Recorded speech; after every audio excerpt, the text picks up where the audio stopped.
Good evening, everyone. I would like to call this meeting of the board to order. And I wish to acknowledge that our meeting is taking place on unceded Algonquin territory. I would like to thank the Algonquin Nation for hosting us on their land. Could I have a motion to approve the agenda, please? Trustee Jenkins, seconded by Trustee Boothby. Are there any changes to the agenda? If there are none, I'll call the question. All those in favor and opposed, and the motion is carried. We have a rather delightful item on the agenda, one we don't get to do very often.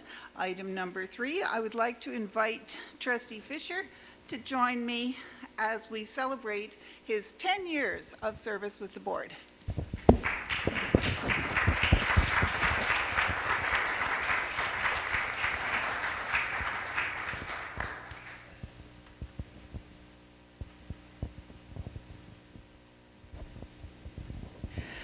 This year actually does indeed mark the 10th year that Mark Fisher has served as a trustee on the Ottawa-Carleton District School Board. He was first appointed to the board in June of 2009, taking over from the late Alex Getty to represent Zone 3. He was subsequently re-elected in 2010 to represent Zone 7, and now, following a redistribution of zones, Trustee Fisher represents Zone 11, River, Gloucester, Southgate. It's rather fitting, given his affinity for a variety of numbers, that Mark has chaired and served on many of the board's committees, including the Audit Committee and the Advisory Committee on Extended Day and Childcare programs, which he was instrumental in creating. Trustee Fisher is a strong advocate for multi-year capital and operational planning, risk management, strategic planning, good governance, and he has consistently promoted fiscal transparency and responsibility. Mark, thank you for what you have contributed to the board. Despite having a very busy life and a very young family, it still has meant a great deal to us and has helped us to be a better board with the knowledge and experience that you've brought to us. Thank you.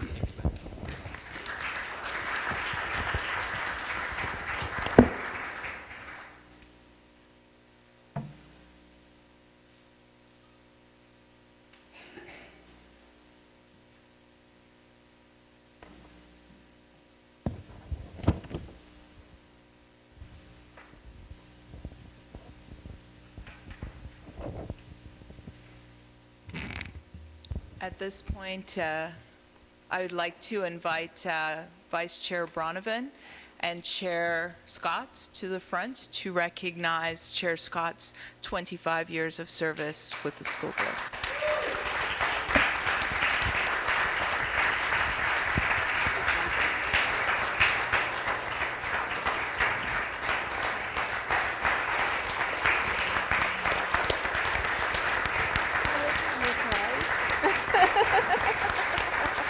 Gotta be a little sneaky when it's the chair getting the award. You guys are very sneaky. We actually surprised Lynn, so I think that's a feat in and of itself. Lynn was first elected to the Carleton Board of Education in 1994. In 1997, she became the first chair of the newly amalgamated Ottawa-Carleton District School Board and has served as vice chair in 2005 to 2006, 2006 to 2007, and 2017 to 2018, and again as chair in 2007 to 2009, and 2018 to present.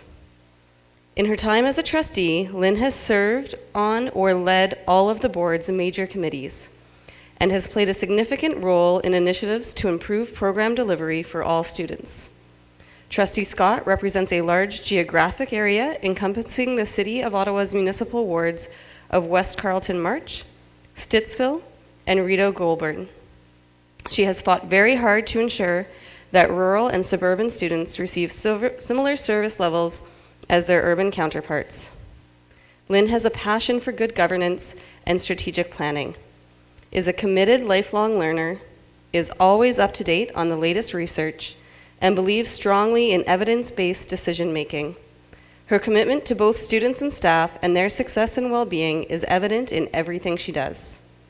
Please join me in applauding Trustee Scott's latest milestone.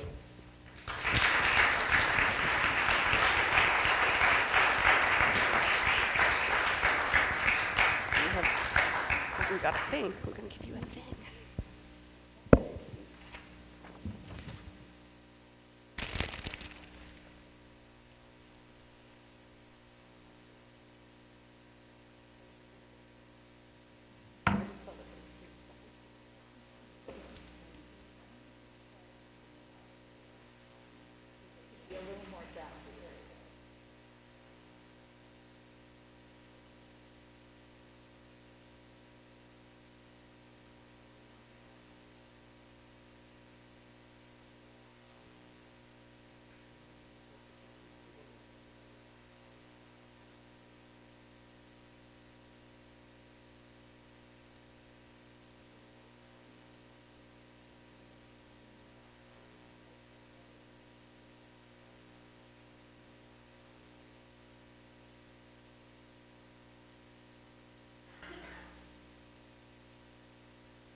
Indeed, that was a surprise. And I'm not sure how you managed all to keep the secret. I think I'm going to have to check out how that happened, because it's important for the chair to be on top of all of the things that are going on. Moving on then with our agenda, we have another item that is a very important one, and that is the presentation on evidence of practice, with a presentation that is being introduced, I believe, by Superintendent Hardy. Superintendent Hardy, would you like to bring your group forward?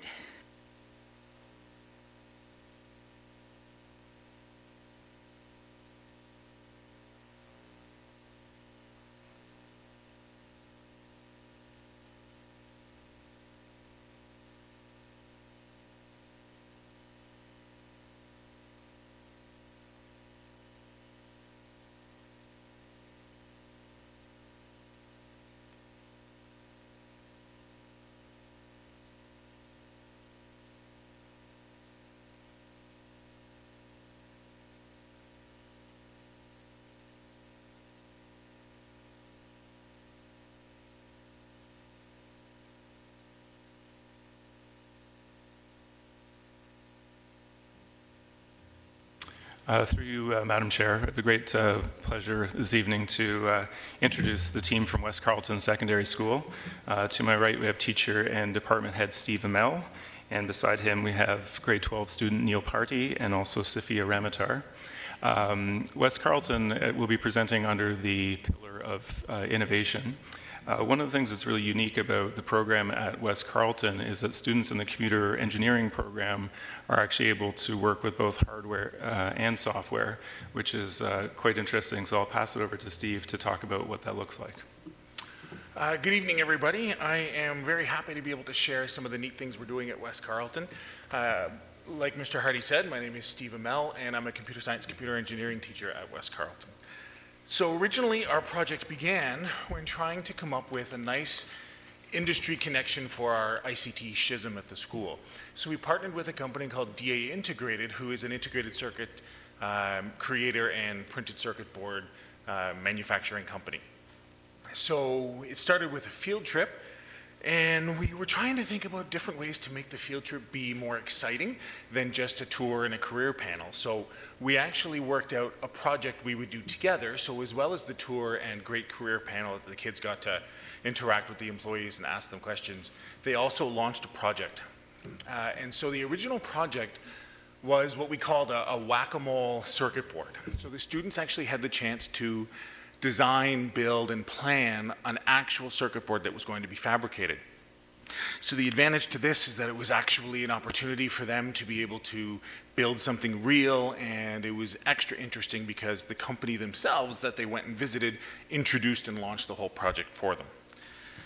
So to explain a little bit about the whack-a-mole game, if we could just watch the little video there, you'll be able to see that basically it's designed as a game to build onto a circuit board we already use, and they would drive all the software and design how it would all work and program it and connect all the parts and build this project. So it was an extremely successful project that the students were working on. Everyone was very, very engaged in the project, and it seemed like a win all around. Everyone at various skill levels was able to engage with it and have a lot of fun and do some real work using actual industry software that was being used in the field to be developing these circuit boards. So we were trying to come up with a way to do this every year because the company we had partnered with wanted to interact with other schools some, and we weren't in a position to be able to be funding this program ourselves. It was prohibitive, about $40 or so, $50 per student. So I experimented with a lot of different ideas on how we might make the circuit boards, and we ended up on a process that involved the same software, but we actually manufactured the boards in-house. So to explain a little bit about how that works, basically they design and plan the circuit, we transfer it to a piece of copper, and then I, in a chemistry lab, actually soak those copper boards in solution and create a real circuit board for them all. So the bottom picture is an example of a finished circuit board that is ready to have all the parts connected to it. So it actually ended up being even more student-driven this way because they're more involved in the actual project.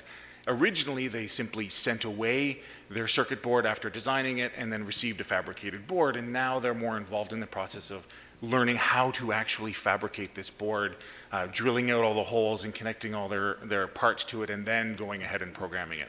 So as you can see, the bottom process has a lot more green. That's a lot more student work that was student-driven. So just some quick examples of what to see in the classroom. You see a lab bench where students are connecting or testing their boards, and I promise you they're not posing for the picture. They actually work like this. Very, very engaged. I don't even have the slightest of an issue in the classroom because they love the project so much. An example of in the top right is a circuit board that is ready to have the holes drilled and the parts connected, and then they connect the parts on the other side actually, so the bottom right picture is a picture of what the finished board might look like with all those circuits connected and wired up.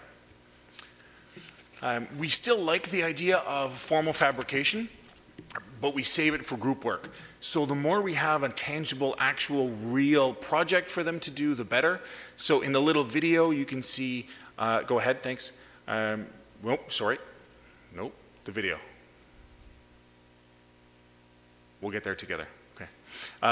The video is just a little animation that is now an actual add-on board, that's used in the grade 10 robotics class. And I'll demonstrate another little fun one just for fun.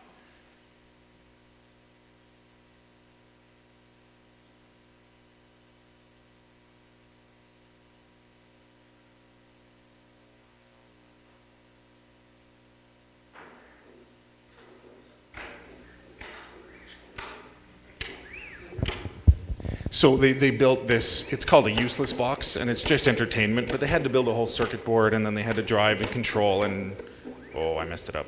They had to build all the circuitry to set it up, and actually go and program it as well as build the circuit board to drive the whole thing. In the interest of time, I'll stop talking. Okay.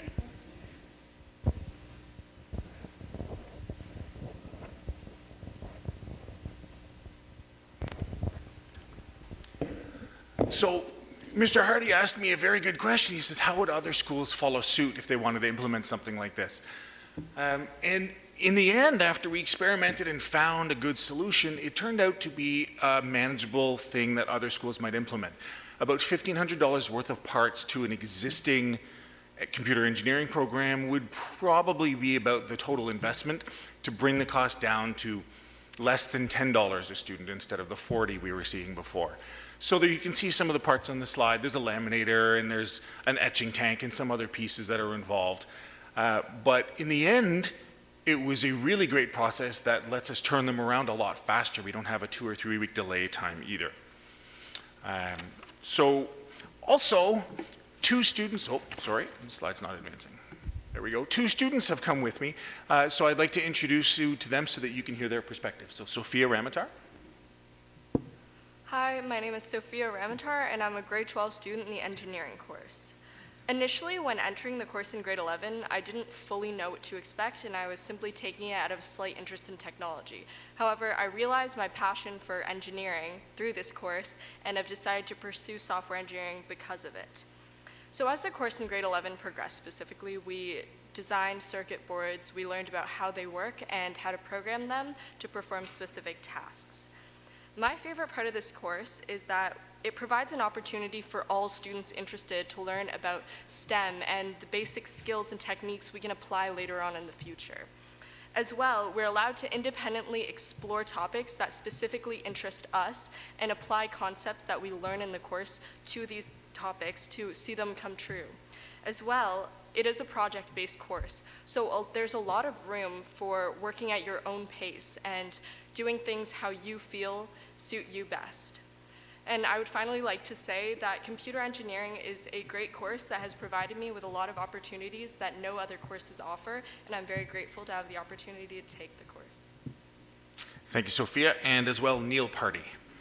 My name is Neil Party. I'm also a student in the grade 12 engineering course. As a student last year in the grade 11 course, I had the chance to participate in the Skills Ontario competition for electronics, representing the OCDSB.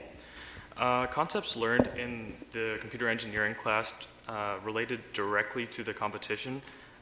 Some of these concepts consisted of soldering, electronic schematics, DC electrical calculations, and comprehending part schematic sheets. Because the Skills Ontario competition is both secondary and post-secondary, the competition helped by pushing the bounds of what we would normally cover in the course, giving me a chance to prepare for more advanced techniques and topics. The competition also gave me a better understanding and appreciation of computer engineering, as it gave me a place to apply what I've learned in class. The competition also showed me a number of opportunities that are available in the STEM program. Thank you. Thank you, Neil. And finally, the ability to make circuit boards in the class also ended up lending themselves nicely to a neat marketing project for us at school. So I'm going to ask the students to kindly hand them all out to you, because a little bit of swag is always nice. And so this is actually something that the students get in grade 11 when they take the course, and then it serves as a great reference material for them, maybe marketing for my program too.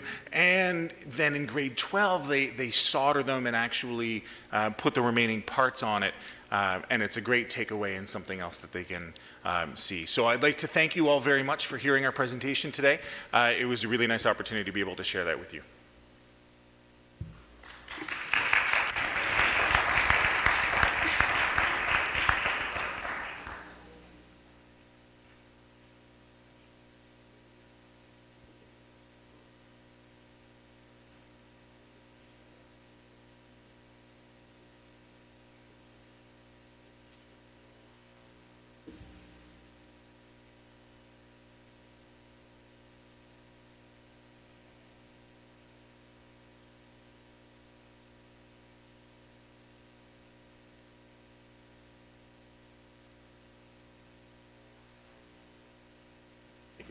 Thank you very, very much for sharing this project and giving us a visual understanding of what is going on. I think that we all could probably use a useless box. So you might think about marketing those with a slightly slicker exterior design. We do have a little bit of time for some questions from trustees, and I see two hands already, so we'll start with Trustee Campbell and then Trustee Penny. Thank you very much. Very exciting project. Very, very cool. I guess one of my question really goes to the idea of expansion to other schools, how we could move this kind of thing across the district. While the $1,500 may not be an important barrier, I guess it goes to local school priorities. Those schools differ in terms of their abilities that way. I wonder about the capacity of DA Integrated to take all the district students.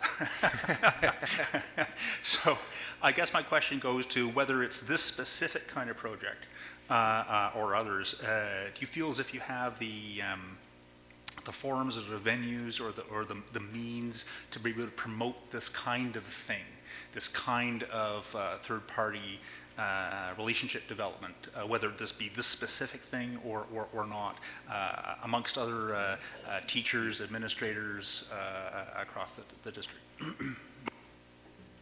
Through you, Chair, it's an excellent question, Trustee Campbell, and I think the short answer is yes. It's something that we're working on at the moment.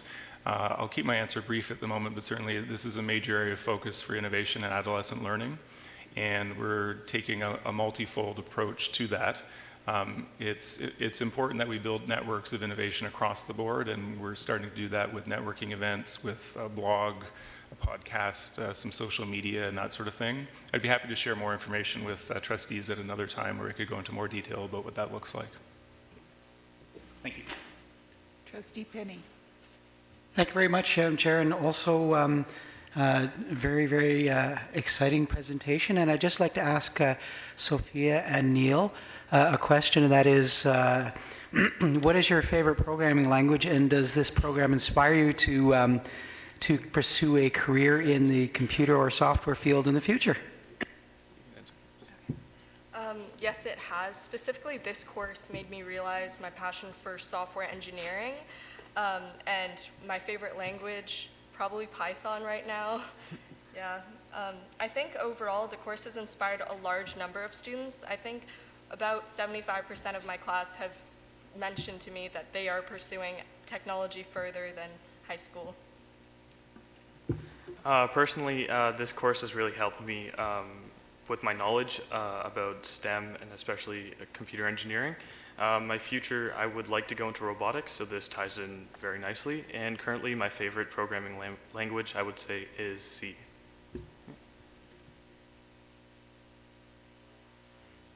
Trustee Boothby. Thank you, and thank you for bringing this. This is really impressive. And I know, Sophia, you said that you just got into this class as a try or a dare or something like that.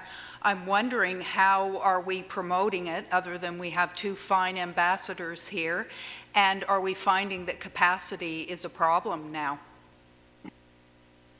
Thank you for the question. Promotion, the fact we have a schism in the school is very helpful, because it helps promote all of the courses in that stream, including this one. Sneaky little tricks like the marketing rulers are nice, that they help. We are not yet running into capacity issues, but we are definitely filling the program out.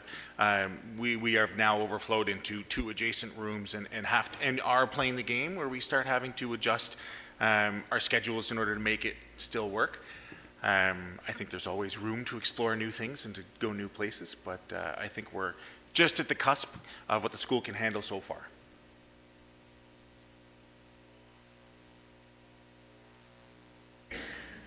And since we're being very efficient with questions here, I will go next to Student Trustee Wijiwara. Thank you very much, through you, Madam Chair. First of all, big shout out. Thank you, students, for coming in and talking. Good job. My question for Superintendent Hardy would be, we've heard, Student Trustee Ganbout and I have heard through the Senate, as well as from students, that they do have ideas, particularly in the STEM field, but oftentimes it's the funding that's lacking. Potentially offline, would you mind sharing some of the resources that students who might have some entrepreneurial ideas in STEM, and how they could sort of connect with organizations to get funding? Thank you. Yes, absolutely. I'd be happy to follow up with you afterwards. We've got lots of things we can do to help with that, for sure. Thank you. And since it would hardly be fair to have one of our student trustees and not the other, Student Trustee Gagne, you have the last question. Thank you very much. Through you, Madam Chair, this question is for you, Sophia. I know that you had mentioned that you kind of entered into the grade 11 course anyways, kind of hesitantly, or at least just for a broad interest in STEM. I can heavily heavily relate to you on that, and taking those risks is always a fun time. But going into that course, especially just having a broad interest, did you ever feel overwhelmed in the program? If you did, how was the support from the teacher and the faculty and everything about it? And if you didn't, what made it so comfortable right from the beginning? So initially entering the course, I did not actually feel very overwhelmed. So the STEM program at my school is actually pretty strong, as you can tell. And the teachers take it step by step. So a lot of the kids entering the course did not have a basis of knowledge of programming, which is one of the more needed parts of this course. So they walked us through step by step from the beginning all the way to learning how to begin to program and how circuits work. Everything was explained thoroughly, and then we would begin working on it. So we'd have to have a basis of an understanding of what we were doing, not just doing it. So I think that really helped. And also, if you ever have problems in our classes, the teachers are always there to help. So I think one of the best parts is that you have to check in with Mr. Amel after every single step of the process to make sure you're on the right track, which is something that really guides students to the right path. And on behalf of the board, I would like to say a huge thanks to all of you who've come out to share this with us this evening. Superintendent Hardy, thanks for organizing. Mr. Amel, thanks very much for everything you're doing to keep this program up and running and growing at West Carleton Secondary. Thanks to both of you, Sophia and Neil. I'm just trying to be backwards here. The work that you've been doing demonstrates to us that, yes, some of the things we're hoping will be happening in classrooms really are happening in classrooms. It seems to me that I saw both of you at an earlier awards ceremony this fall, and I hope that you both continue to pursue your dreams and find these kinds of courses that are interesting and engaging and useful to you as you move forward with your education. And thanks also to Mr. Shannon Adams, Principal of West Carleton Secondary, for helping to make this whole program possible as part of the SHISM. So a huge thanks to all of you on behalf of all of us.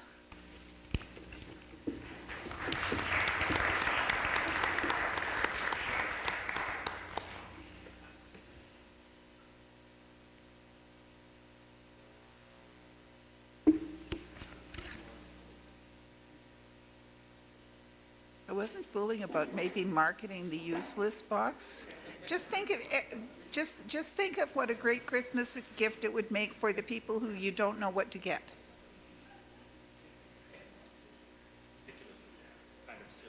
Mm-hmm. Thank you.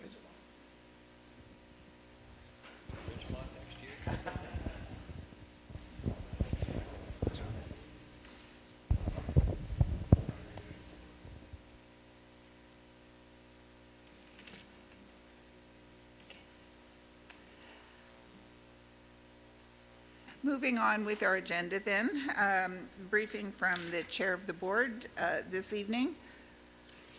I would like to note that this year the Ministry of Education made some changes to the Parents Reaching Out or PRO grants.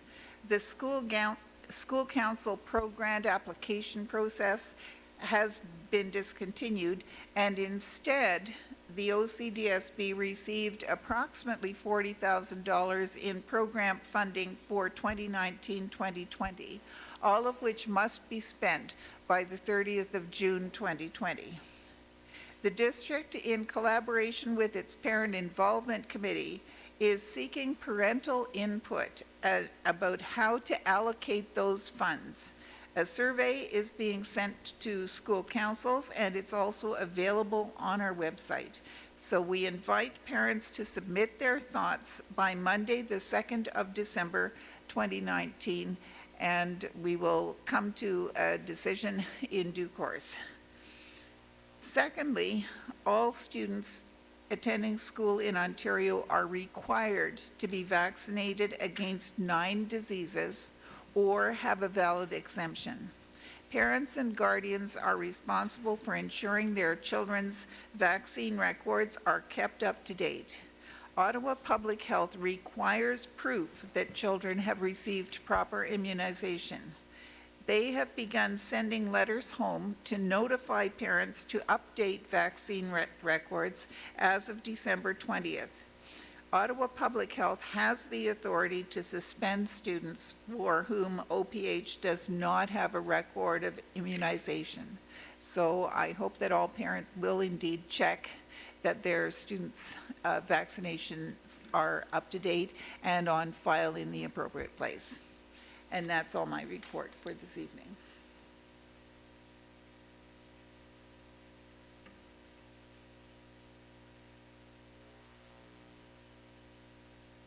Oh, are there any questions? Thank you. One question with respect to the pro-grant consideration, I guess, input.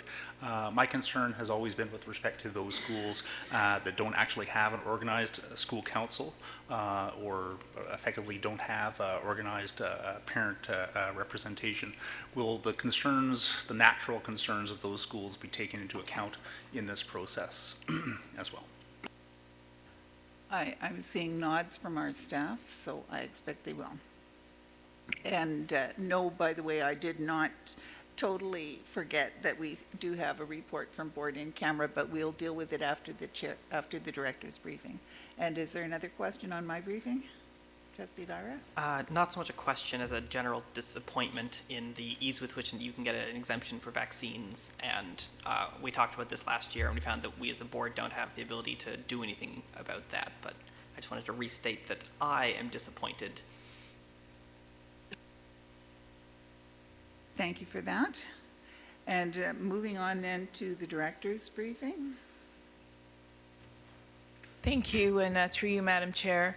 In terms of a labor update, today the employees of the Elementary Teachers Federation of Ontario, otherwise known as ETFO, and the Ontario Secondary School Teachers Federation, OSSTF, began a strike action in the form of a work to rule or partial withdrawal of service.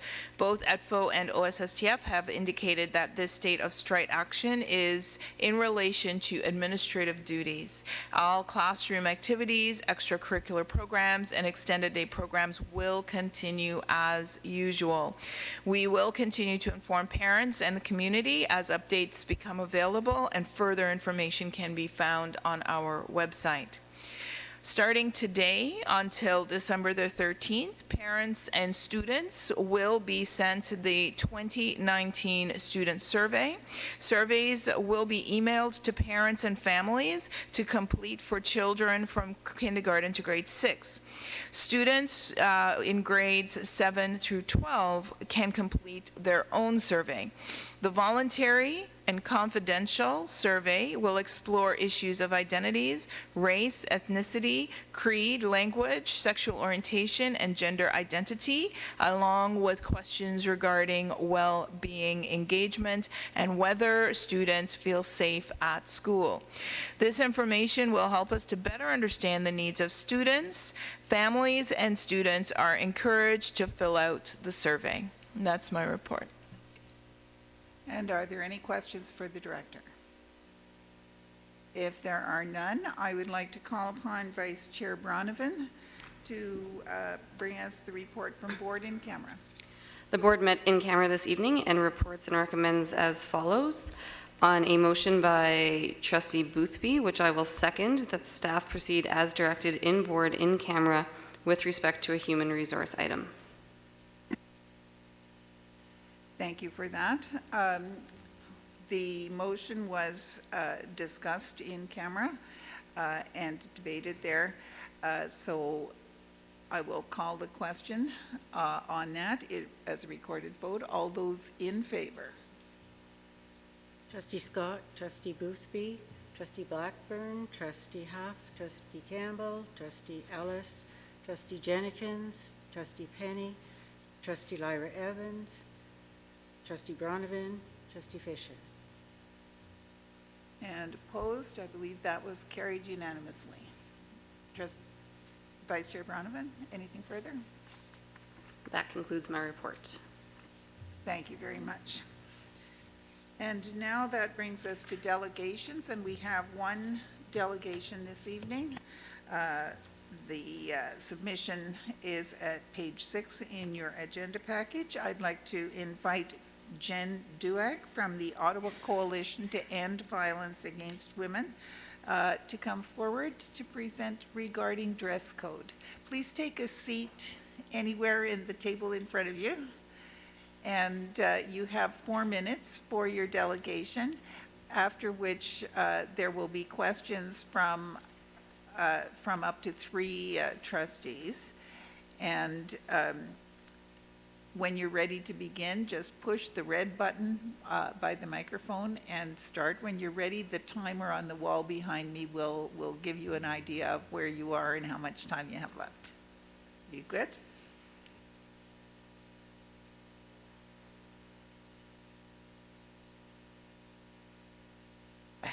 Oh, there we go. Thank you.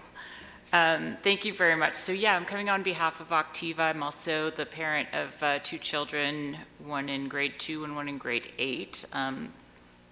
Because of the one in grade 8 that this issue was brought to my attention, I'm also a physician in the community. Thank you so much for the opportunity to come speak to you today.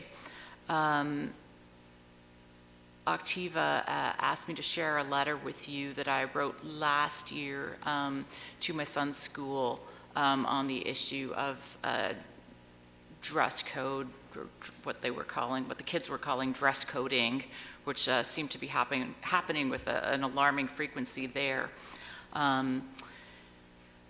I've been hearing a lot of concerns about the environment of learning and how the school's handling and modeling matters of gender, sexuality, and respect. I'm overhearing a lot of chatter from my son and his friends about dress coding and girls getting called out by teachers in front of others about their clothing choices.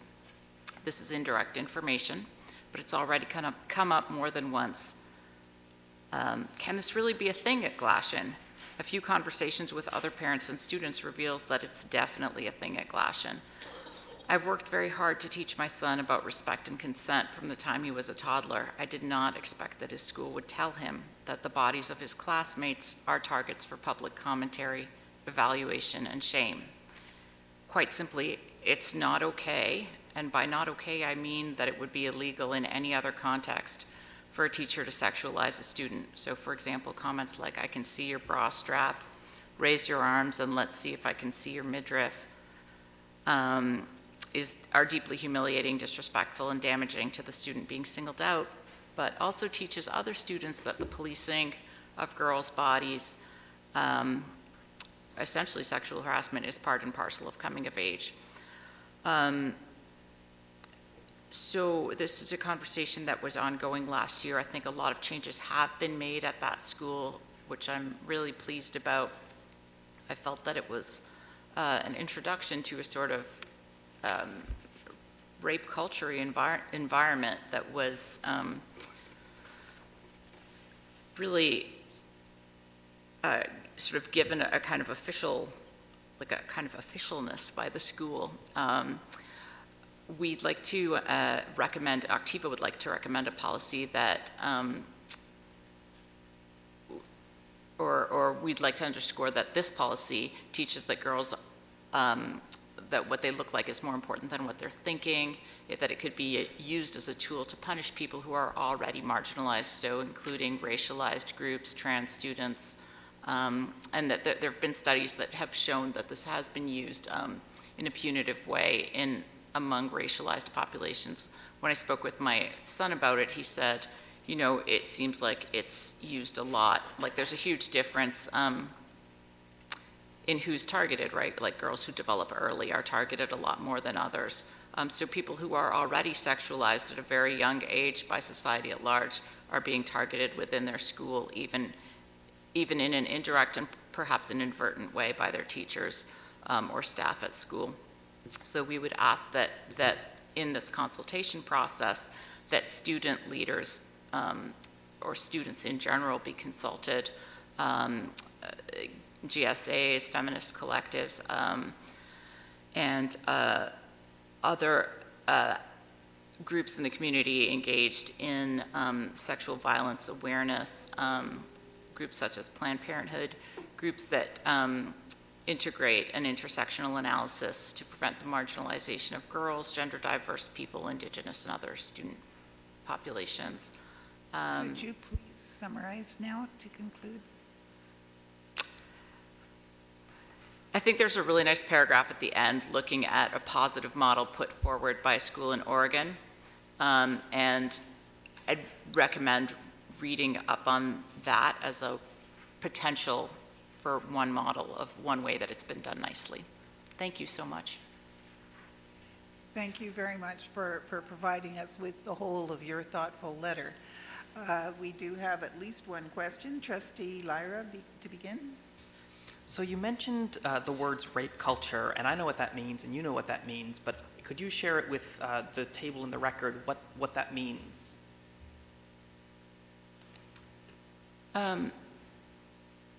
So we know what rape means, and I think what we're talking about is a culture that enables and normalizes non-consent and an objectifying of women and generally female-identified people, a culture that in general teaches that people's bodies are up for commentary and essentially up for grabs both literally and figuratively. Thank you so much for coming out to speak with us. I have no further questions. Thank you. Trustee Fisher. Thanks, Madam Chair, and thank you for the presentation. It's very thoughtful. I know that you ran out of time, so I'm going to try and use my question to give you an opportunity. I noticed in your presentation that you had highlighted I'm not sure if it's a best in class, but it's certainly a best practice or a good example of a school in Oregon that is adopting some forward-looking policies in this area. Do you want to just take a little bit of time to sort of highlight for us what you think some of those good elements are as we, sort of think about how we move forward on this issue? Thank you. So this is a values-based dress code that this model looks at. Students should be able to, so one of the primary values is that students should be able to dress comfortably for school without fear of actual unnecessary discipline or body shaming. Students and staff should understand that they're responsible for managing their own personal distractions without regulating individual students' clothing or self-expression. So a lot of talk of dress coding is about that people's clothing choices are distracting to others. And I think the message here is that we are responsible for paying attention to our work and not that, for example, the way girls are meant to dress a certain way to prevent boys from being distracted. It liberates teachers from having to enforce uncomfortable rules that they may not personally be in agreement with. They can focus on teaching. Students should not face unnecessary barriers to school attendance. And I think the administration then becomes liberated from the conflict of inconsistently applied disciplinary measures over sort of arbitrary dress code application enforcement. And I have no other questions for you, but we very much appreciate your taking the time to come forward this evening. And the policy is part of an overall review of our safe schools policies in general. I hope that we will have lots of input on this. I know it's certainly catching some attention. So thank you very much. Thank you very much. Just for your minutes, my last name is spelled without a C. Thank you. Thanks a lot. Moving on with our agenda then, we come to matters for action, beginning with confirmation of the board minutes from the 22nd of October 2019 at folio 10 in your package. Do we have a mover? Trustee Fisher, seconded by Trustee Huff. Are there any errors or omissions in these minutes? Seeing none, I will call the question on confirmation of the minutes. All those in favor and opposed, and the motion is carried. Is there any business arising from these minutes? Seeing none, we move on then to receipt of the Committee of the Whole report from the 5th of November 2019.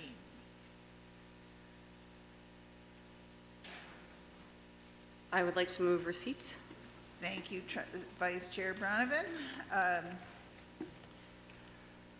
Are there any errors or omissions in this report? If there are none, I'll call the question. All those in favor and opposed, and the report is received. Trustee Bronovan. Thank you. There is a motion by Trustee Campbell that I will second, that the consultation plan attached as Appendix B to Report 19-087 be approved in principle as amended, and that staff be directed to prepare a draft revision for board consideration on the 26th of November based on input received at the 5th November Committee of the Whole meeting. And is this a consent item? I'm seeing no objections, so we will call that consent. Trustee Bronovan?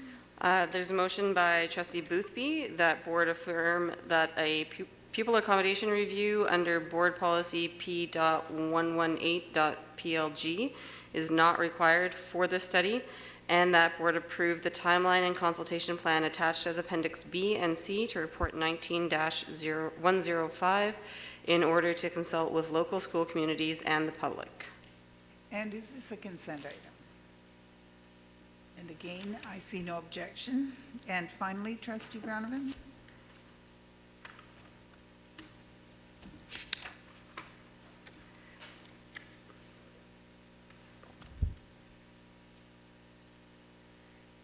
On a motion by Trustee Campbell that I will second, that the board revise Section 3.3A of Policy P.096.SES of Special Education Programs and Services to read a range of appropriate and timely assessments accompanying tiered interventions and professional strategies attached as Appendix D. And is that a consent item? And again, I see no objections. So if we can take a vote on all three of those recommendations together, a recorded vote. All those in favor? Trustee Scott, Trustee Boothby, Trustee Blackburn, Trustee Huff, Trustee Campbell, Trustee Ellis, Trustee Jenkins, Trustee Penny, Trustee Lyra Evans, Trustee Bronovan, Trustee Fisher. And opposed? And the motion is carried, I think, unanimously.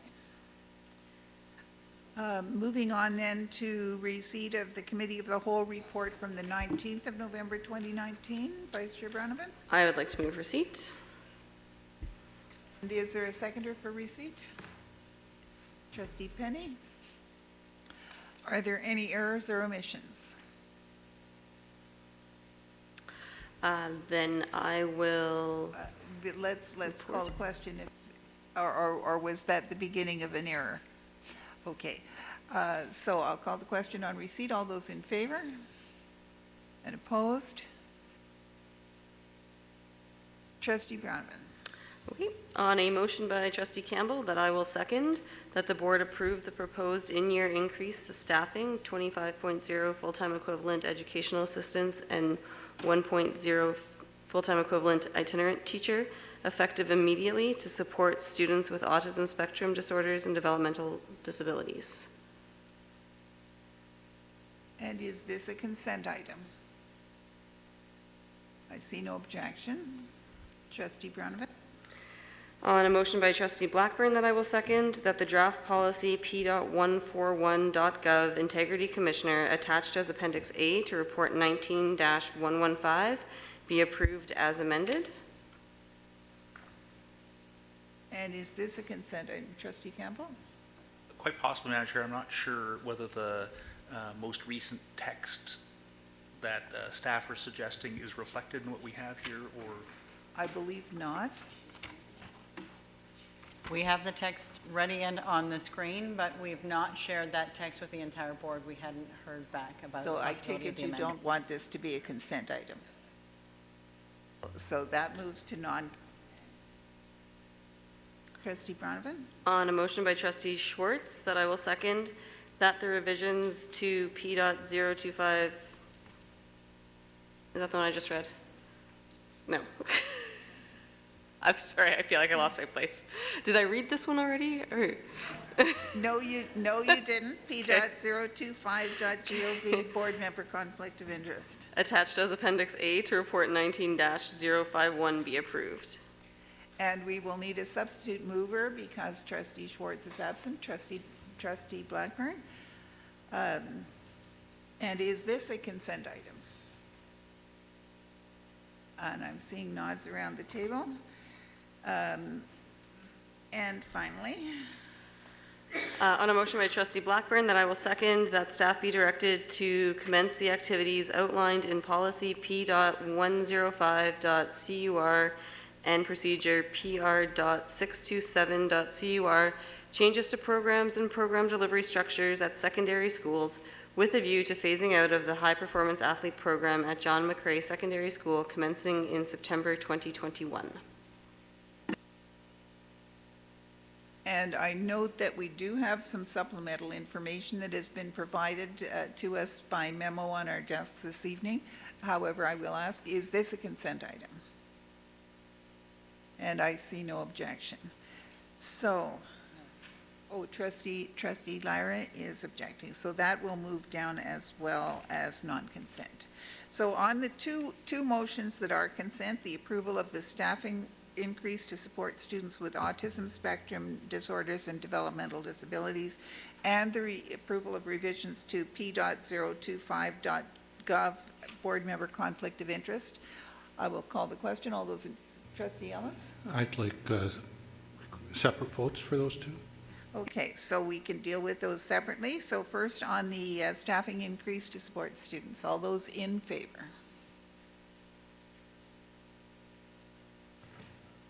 Trustee Scott, Trustee Boothby, Trustee Blackburn, Trustee Huff, Trustee Campbell, Trustee Ellis, Trustee Jenkins, Trustee Penny, Trustee Evans, Trustee Bronovan, Trustee Fisher. And opposed? And that, I believe, is carried unanimously. And on the approval of revisions to P.025.gov, board member conflict of interest. All those in favor? Trustee Scott, Trustee Boothby, Trustee Blackburn, Trustee Huff, Trustee Campbell, Trustee Ellis, Trustee Jenkins, Trustee Penny, Trustee Evans, Trustee Bronovan, Trustee Fisher.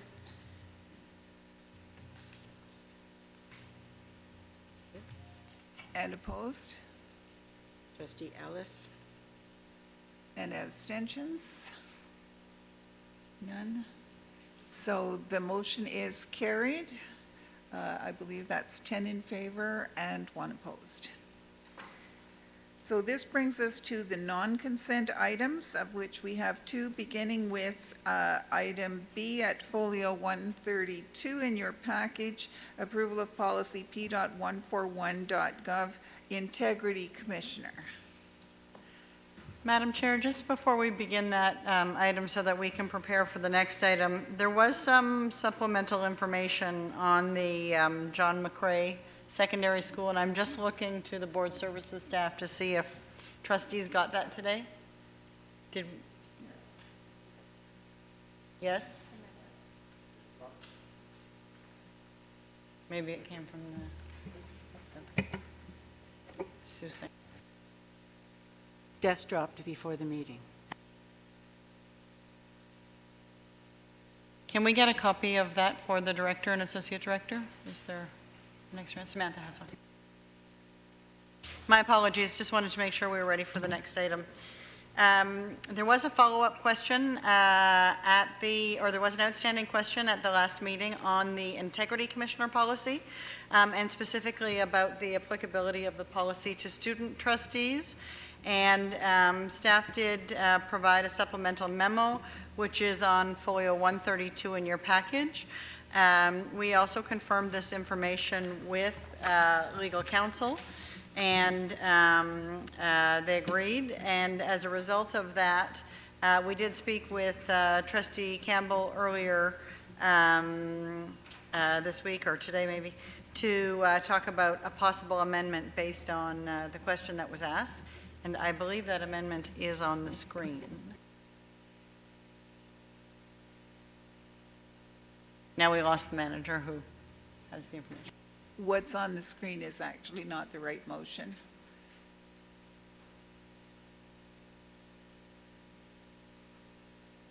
So if we can give it just a second, that we can get the right one up there.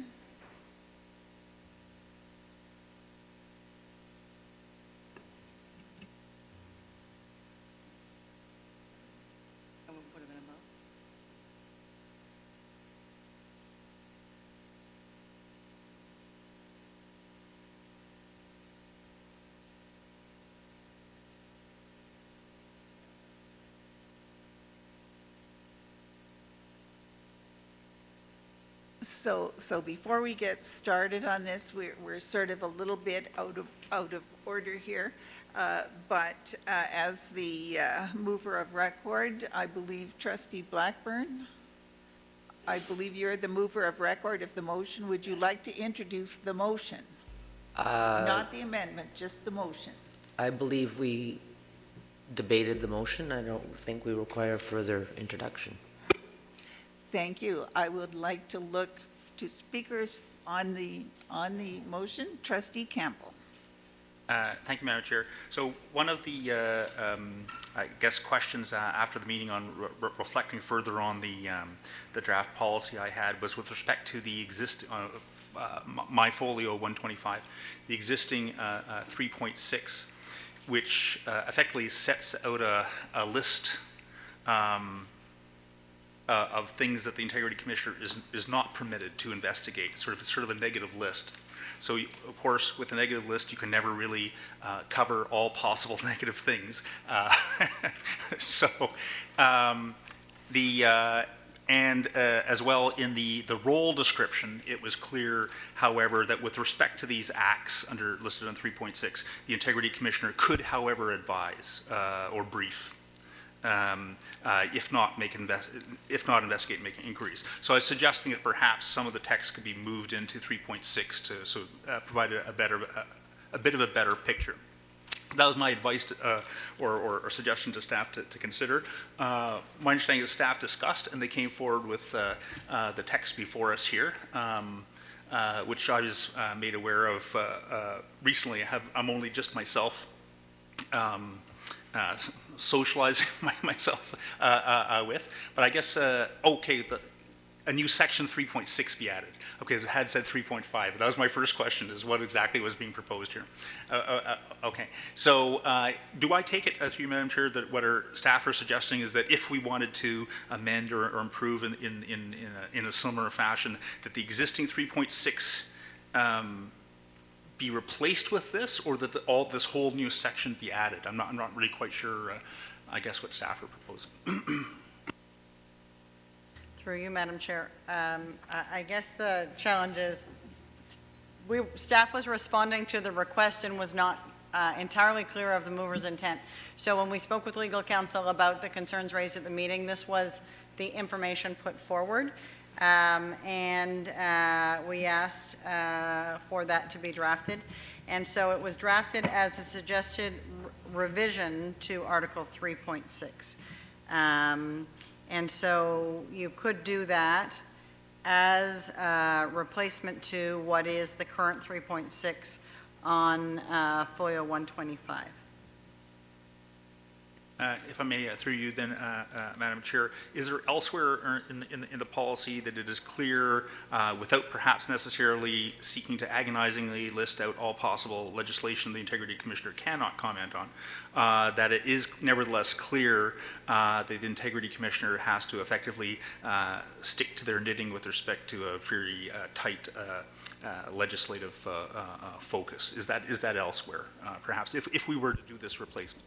I think that there's some confusion here because I think that the real section is not the substituting for 3.6, which says what the Integrity Commissioner does not have jurisdiction to investigate, but rather 3.4, which talks about the Integrity Commissioner providing advice or recommendations to the board on various matters and so on.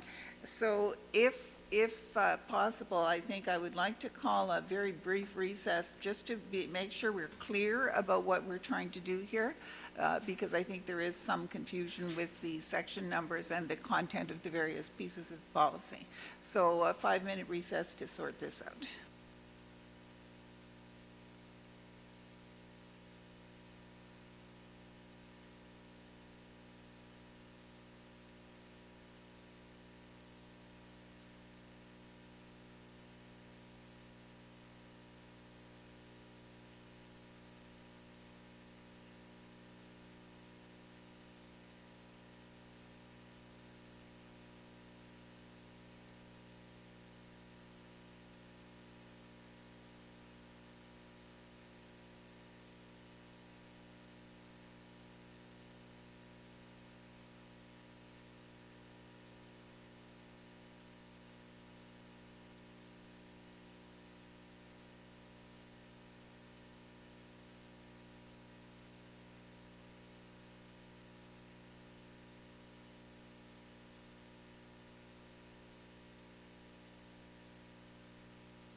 Could trustees begin to wend their way back towards their seats, please?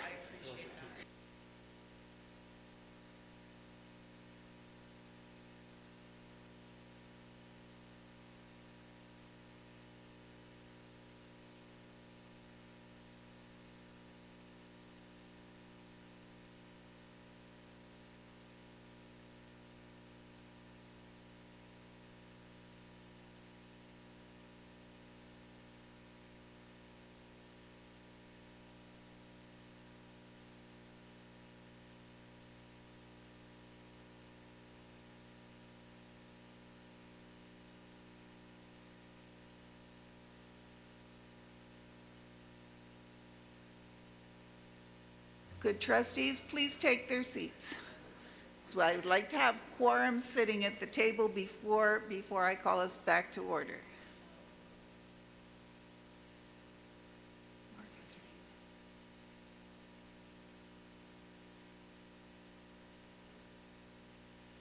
So I am calling us back to order again. Trustee Campbell, you still have the floor.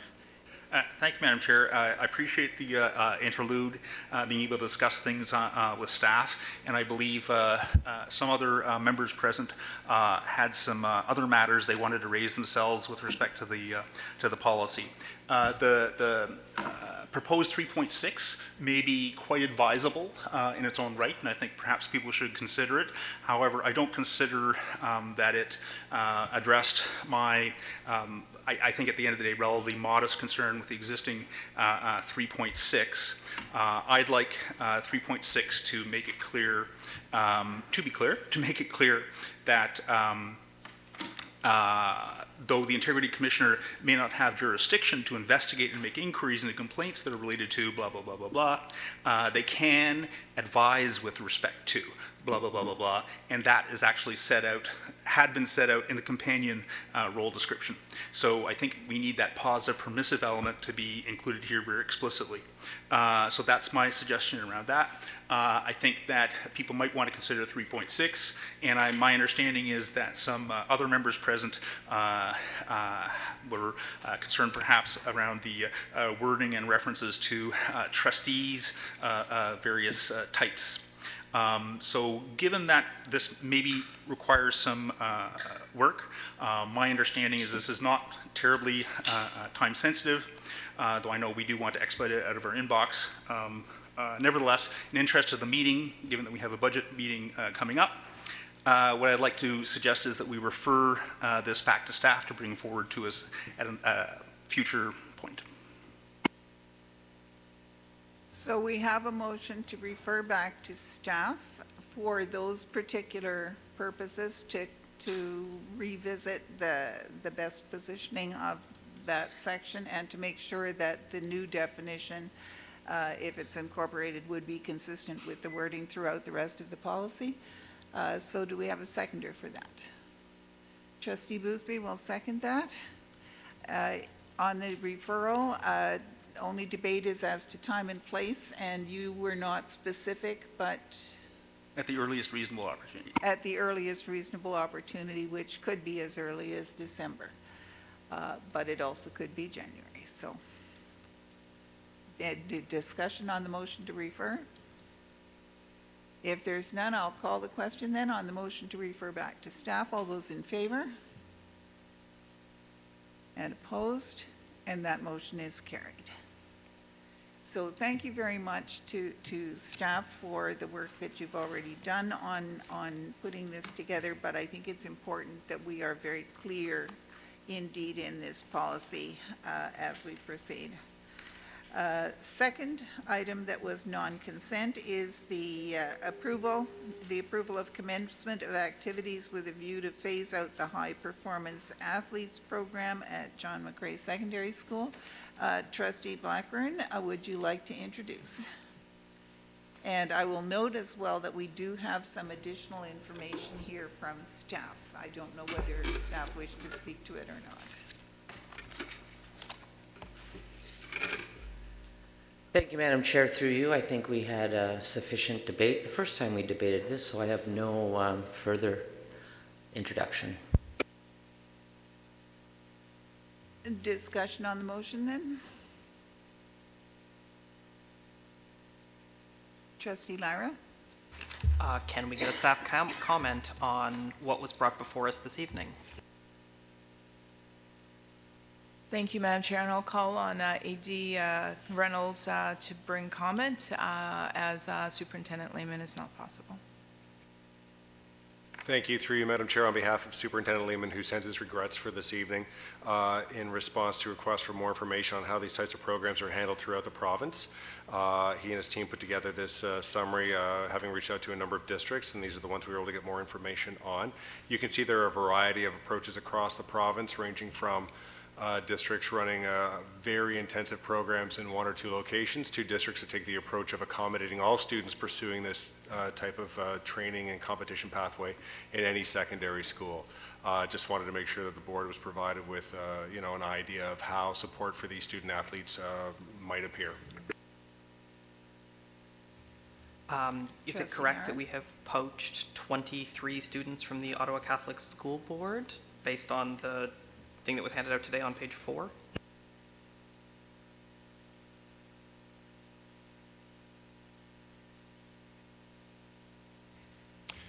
Yes, that would seem to indicate that we have acquired new students into the district from the coterminous board.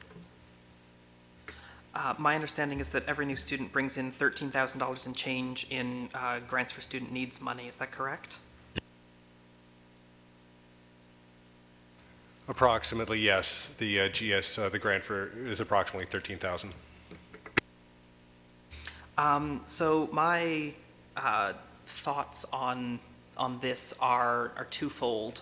One is based on the memo that was handed out tonight. If you look around the province, there are a myriad of ways of doing these sorts of things, and I don't necessarily think that having a high-performance athletes program is an inherently bad thing for the district to have. This program nets us a number of students, each of them bringing in an amount of money that offsets the cost of the program, and I sort of wonder, could I get a staff comment on how much it will cost to run this consultation process?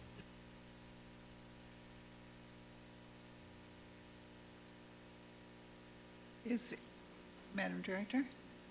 Through you, Madam Chair, I think when you look at the buzz in the room, one of the things that we would have to look at is what is the nature of the consultation process that we would be undertaking in order to then come up with the commensurate costs that would be ascribed to that. So I don't know that anyone is particularly comfortable in just kind of pulling a number off the top of our heads. But I think, if I may, one of the things that we might consider is that when we consider matters of resources from a financial point of view, there is a financial point of view to always have at top of mind. But I think that what we're trying to shift to as a system is to move to decision making based on drivers that are not necessarily guided by the finance piece of it, but rather how aligned is whatever program we're considering or decisions we're considering with our strategic plan, as well as the direction that we want to undertake, with then some consideration for the resources in behind. So with that, my request would be the indulgence that trustees might put first the notion of strategic direction before necessarily being driven by the financial piece of it. The reason I ask is that I am of the belief that if we were to ask the parents of the students in this program, they would say that this program has been excellent. And if we asked them, should we close the program, the majority of them are going to say, no, don't close it. This was great for our son or daughter. And so I'm wondering why we're going to engage in a consultation process that if we hear back, don't close it, and we intend to close it anyways, is it a meaningful consultation?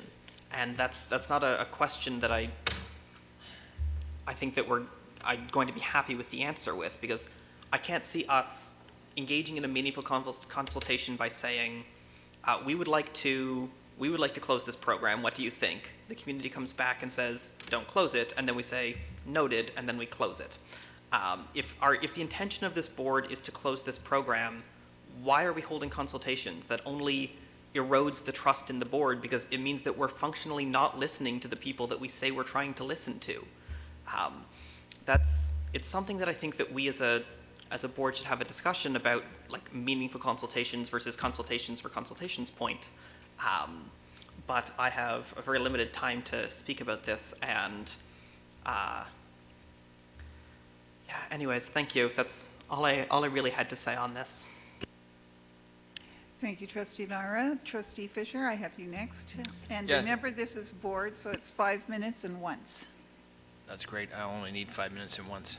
I appreciate the opportunity to speak to this item. I wasn't present when it was initially discussed, and unfortunately, I don't know the full motivation behind the motion itself. I think, but when I look at it sort of in a broader context, I certainly don't see our high-performance athlete program in isolation from all the other specialty programs we run, whether it's Canterbury, whether it's the International Baccalaureate. I'd even go as far as some of the specialty programs we do around schisms and what have you. So I think generally, in terms of how I think about these things, I don't think it's necessarily bad or awkward for the board to have these magnet centers, these specialty programs throughout the district. In fact, I think they help enhance the student experience. I think they help attract students into the board in many respects.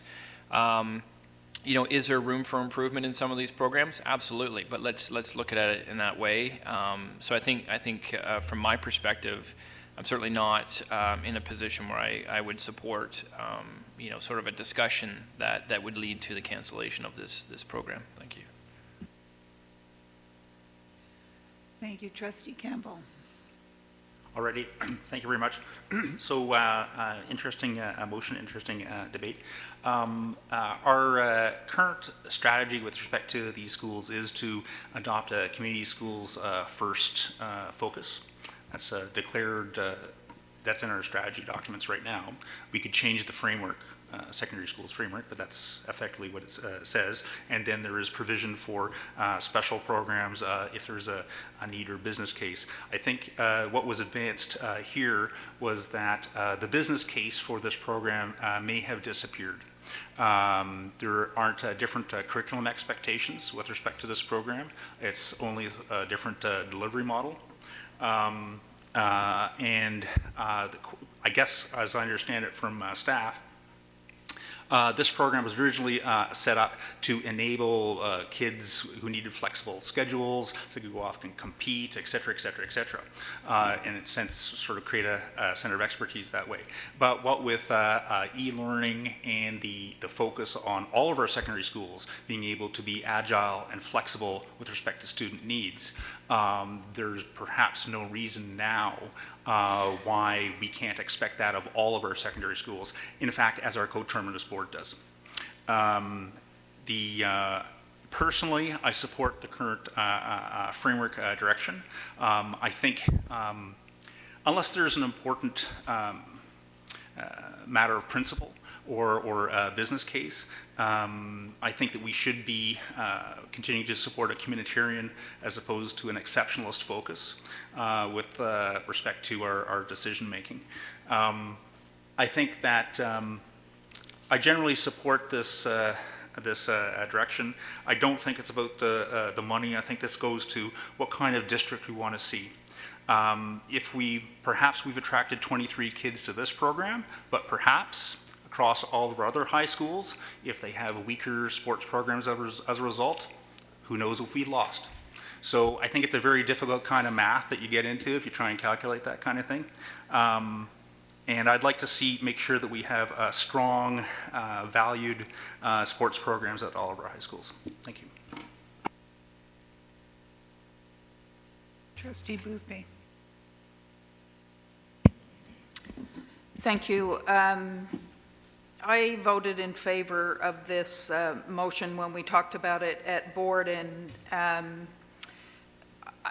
I don't have any great like or dislike for this program right now, but the reason that I supported this motion at the time was I think, like all of our programs, it's a great idea to look at them periodically and make sure that they're doing what we think they're doing, and they're supporting the children we think that they're supporting.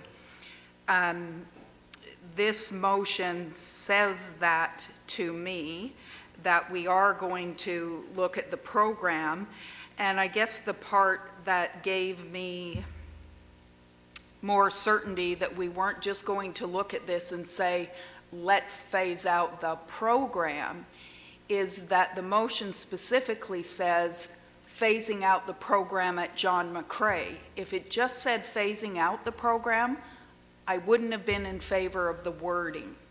So I guess my question to staff is, am I too optimistic in my interpretation of what this motion says, in that we're actually going to look at the program and the fit for us here in this board, or are we already looking at, instead of finding the reasons to phase out the program? So to me, this says we're going to look at the fit for this program for this board, and if we decide that the fit is still a good fit, that it may go somewhere else, because I understand we have accommodation pressures at John McCrae, but we're not adverse to moving programs around to where they can be accommodated. So I'd like a staff comment on that. Madam Director. Thank you, through you, Madam Chair. So as we entertained the question, the motion that was raised, one of the things that we recognized that the assessment would be of the program. And so looking at the program and whether or not it is in fact doing, and to your point at the beginning, is it meeting the need that for which it was designed?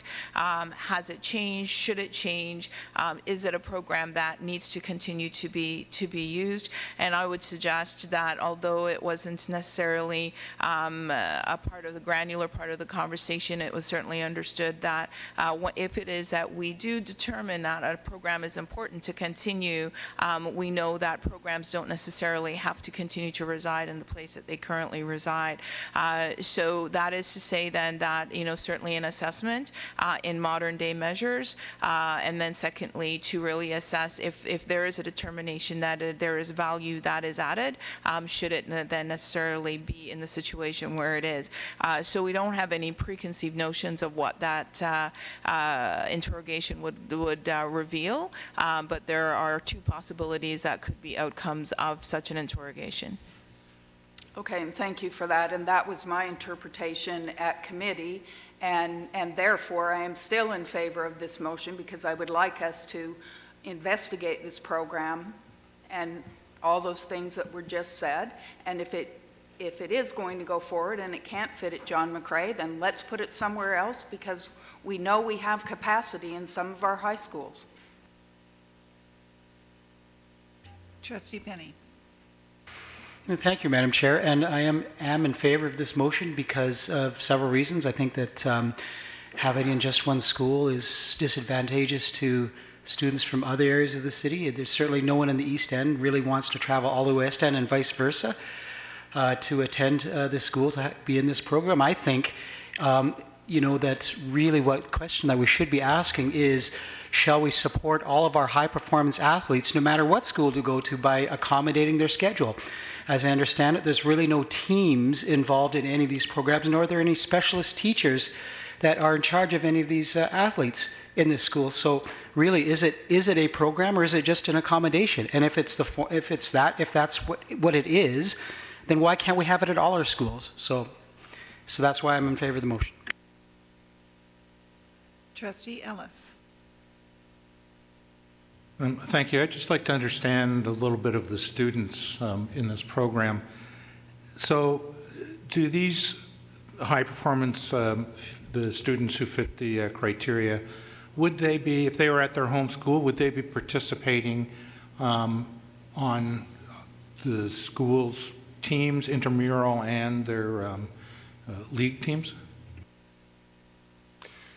Yes, the students who are identified as high-performance athletes, if they were attending their community school, could participate on any of those teams. It would have an impact on how those teams were ranked in terms of what division, Officer Division, Tier 1, Tier 2. I don't have all the details in front of me. Whereas when they attend the high-performance athlete program at John McCrae, they have some restrictions in terms of what they're allowed to participate in. Thank you. With hearing the response, the positive response to Trustee Boothby's questioning about might this motion allow us to consider another school to host the high-performance athletes. I'll be supporting that. I would like confirmation that my reading of that is that there is an opportunity for the program to be housed at another school within this process. Thank you, and through you, Madam Chair. So yes, indeed, I've actually kind of, my staff would know I made a chart. And so the question is that if we were to investigate it and find that it is a program that continues to be viable and one that we would want to keep, the second question of that would be, does it stay at John McCrae or does it go elsewhere? But also to reiterate, the possibility of the outcome of the investigation could be, no, it is not a viable program that we want to keep. And then the next question would be, and what is the process for phasing it out? So to your answer, it's yes, the possibility of a different school is one that remains on the table. Thank you. That finishes my questions. And I have no further speakers on my list, so I will go back to Trustee Blackburn for wrap-up.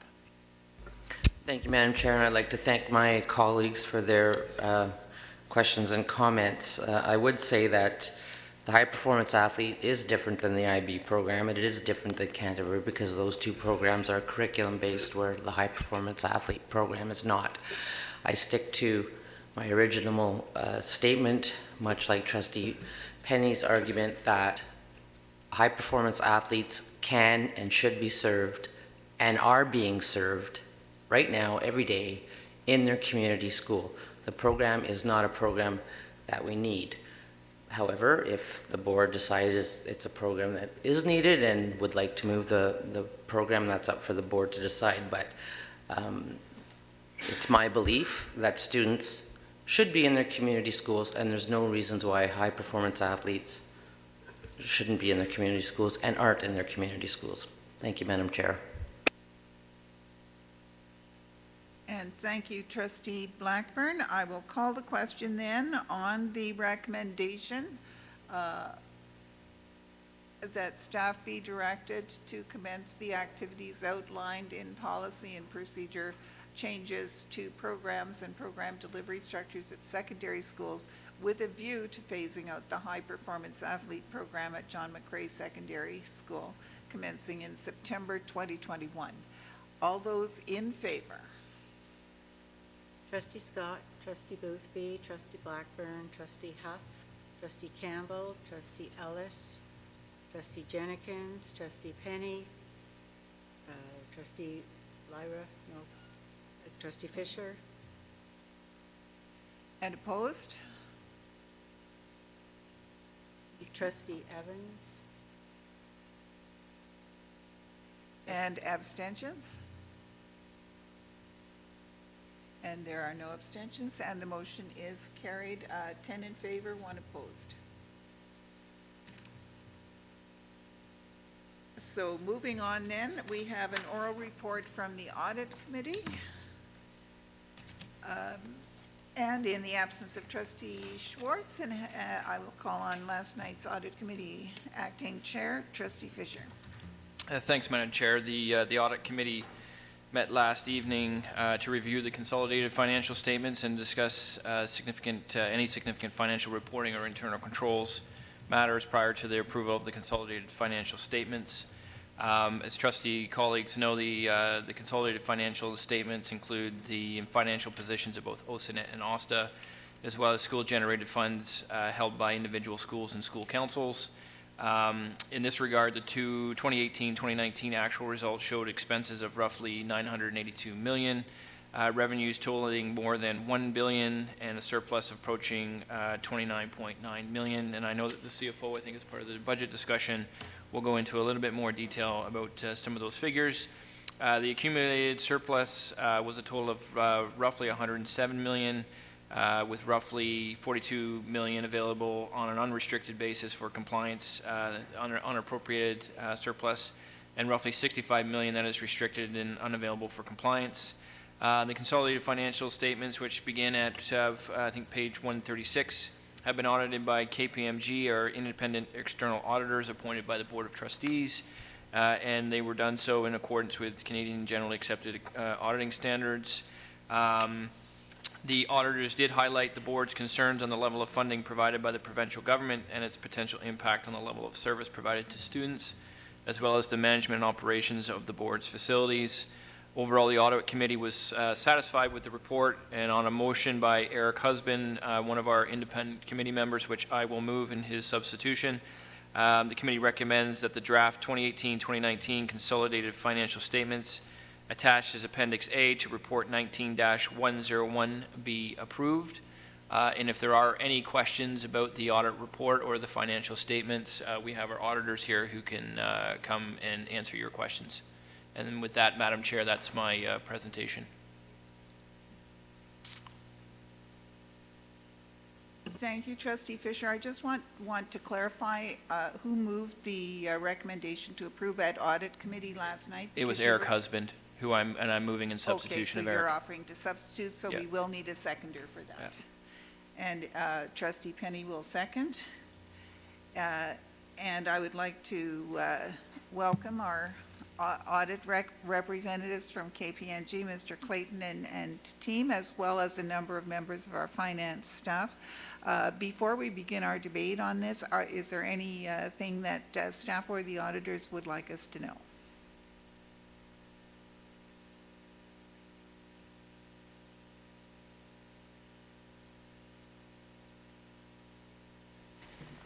Madam Chair, we did have a pretty robust discussion at the Audit Committee last night.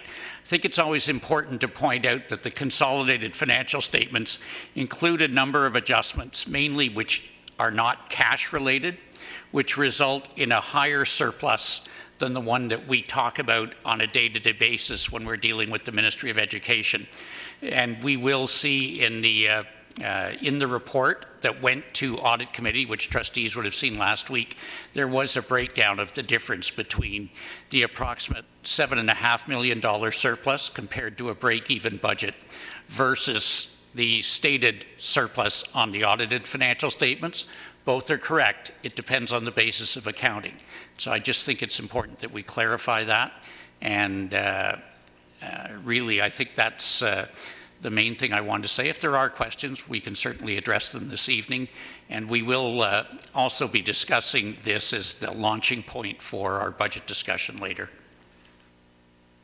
Thank you for that. So Trustee Fisher has introduced this, and we're open for discussion on the, including questions on the recommendation. Are there any questions or discussion? The motion is on the floor. Trustee Campbell. I'll just flag, I have many questions, but they're about the financials, not really about the audit statement. So when we get into a budget later this year, I'm assuming many of these figures will be coming forward again, and I'll likely have questions then. Thank you. Any other questions? Any wrap-up required, Trustee Fisher? No, Madam Chair, the only point that I would make, though, and I forgot to reference this, is that there were no qualifications on the audit, so it was a clean audit, and that's important for trustees to know when they approve the financial statements. Thank you for that. I will call the question then on the recommendation moved by Trustee Fisher and seconded by Trustee Penny that the draft 2018-2019 consolidated financial statements attached as Appendix A to Report 19-101 be approved. All those in favor? Trustee Scott, Trustee Boothby, Trustee Blackburn, Trustee Huff, Trustee Campbell, Trustee Ellis, Trustee Jenkins, Trustee Penny, Trustee Lyra Evans, Trustee Fisher. And opposed? And that motion is carried unanimously. So thank you very much for being here this evening.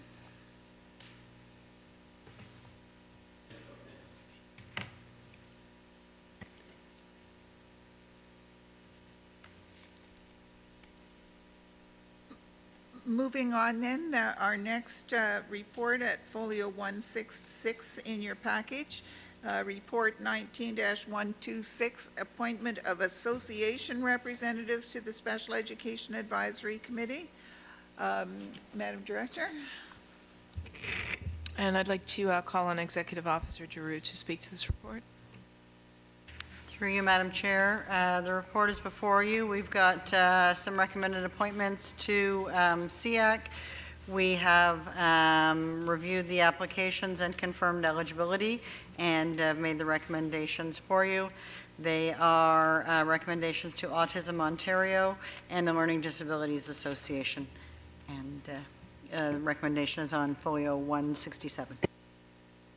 Thank you for providing the report. Trustee Boothby. Thank you, Madam Chair. I'd like to move the recommendation on folio 167. And do we have a seconder for that? Trustee Lyra. Trustee Boothby, any introduction? Not much introduction necessary, but just to say, I'd like to thank,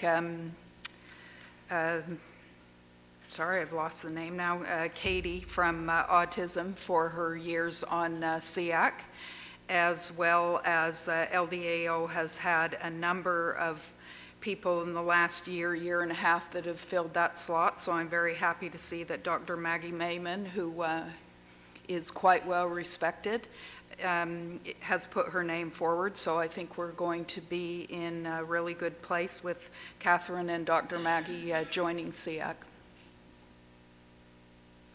So is there any discussion?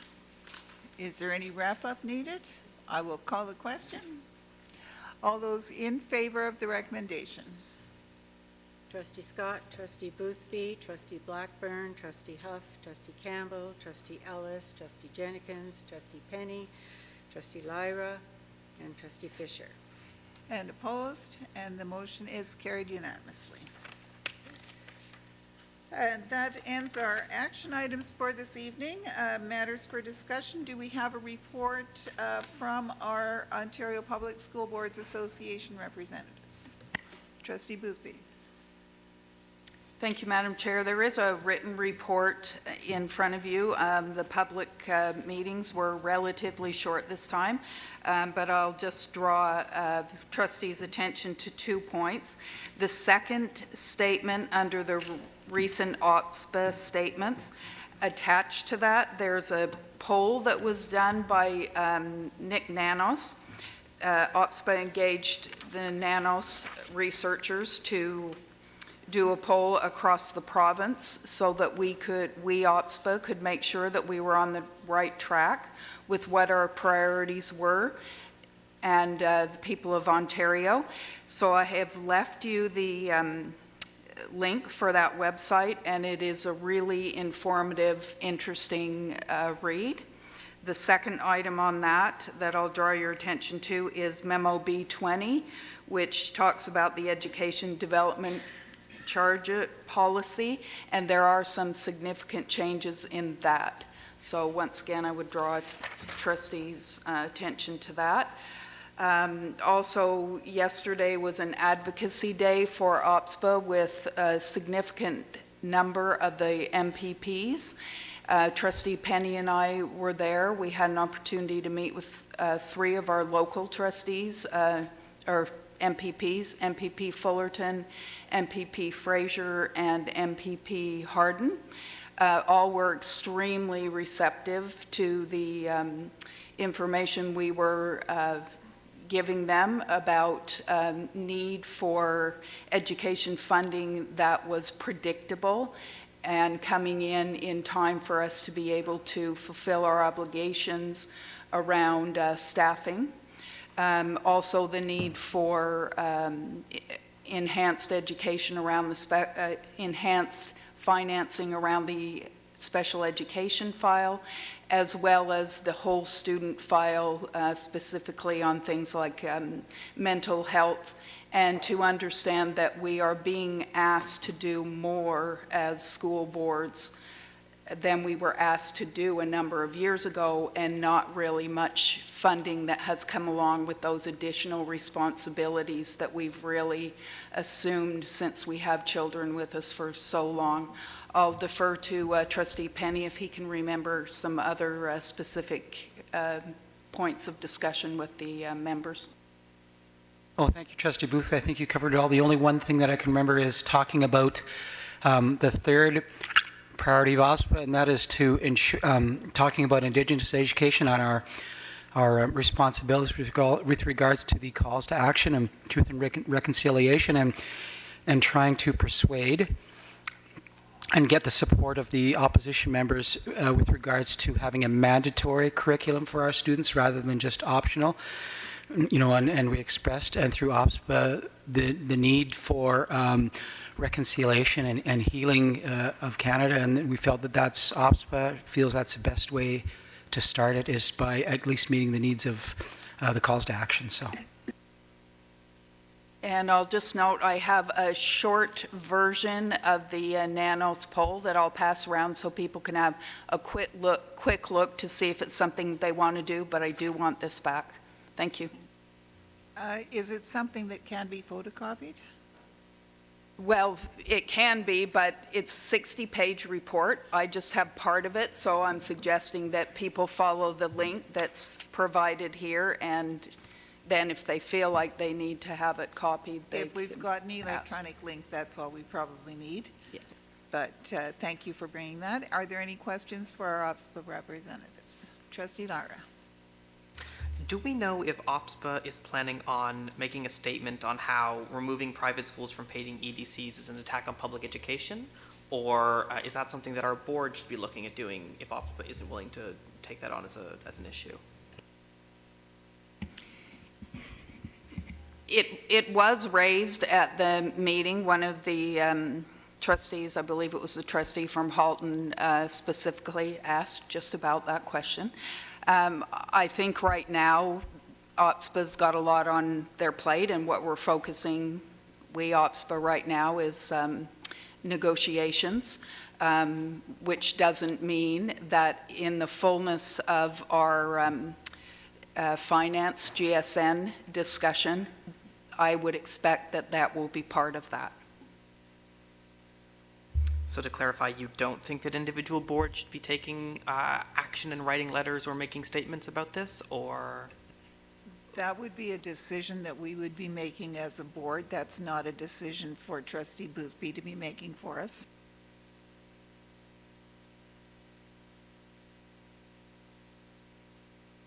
Are there any other questions for Trustee Boothby? Thank you, as always, for an excellent set of notes. Moving on then to matters for information. We don't have anything specific here. Is there any new business? Trustee Lara.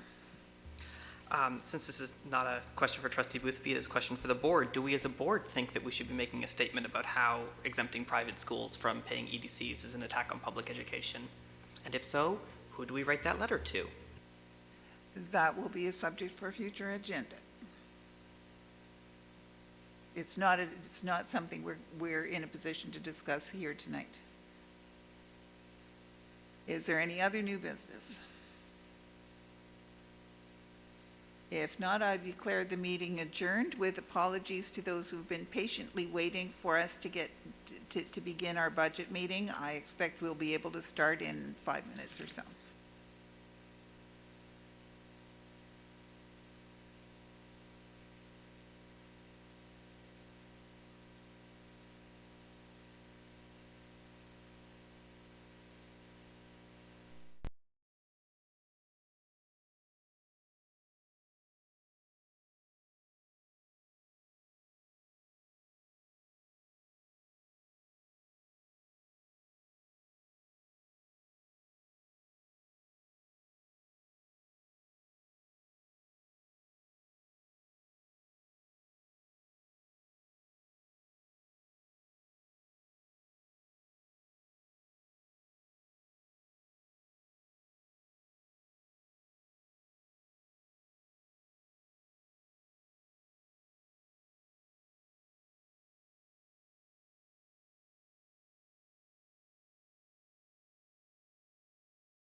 All right, if trustees could take their seats so that we can proceed with our budget committee meeting. Thank you very much.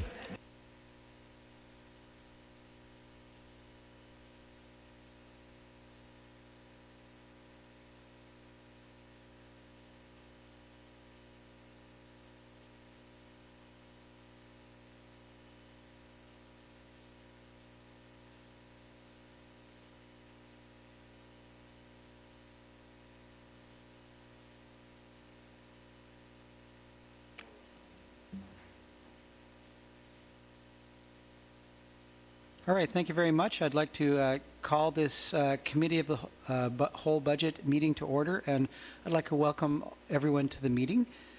I would like to acknowledge that our meeting is taking place on unceded Algonquin territory, and I thank the Algonquin Nation for hosting us on their land.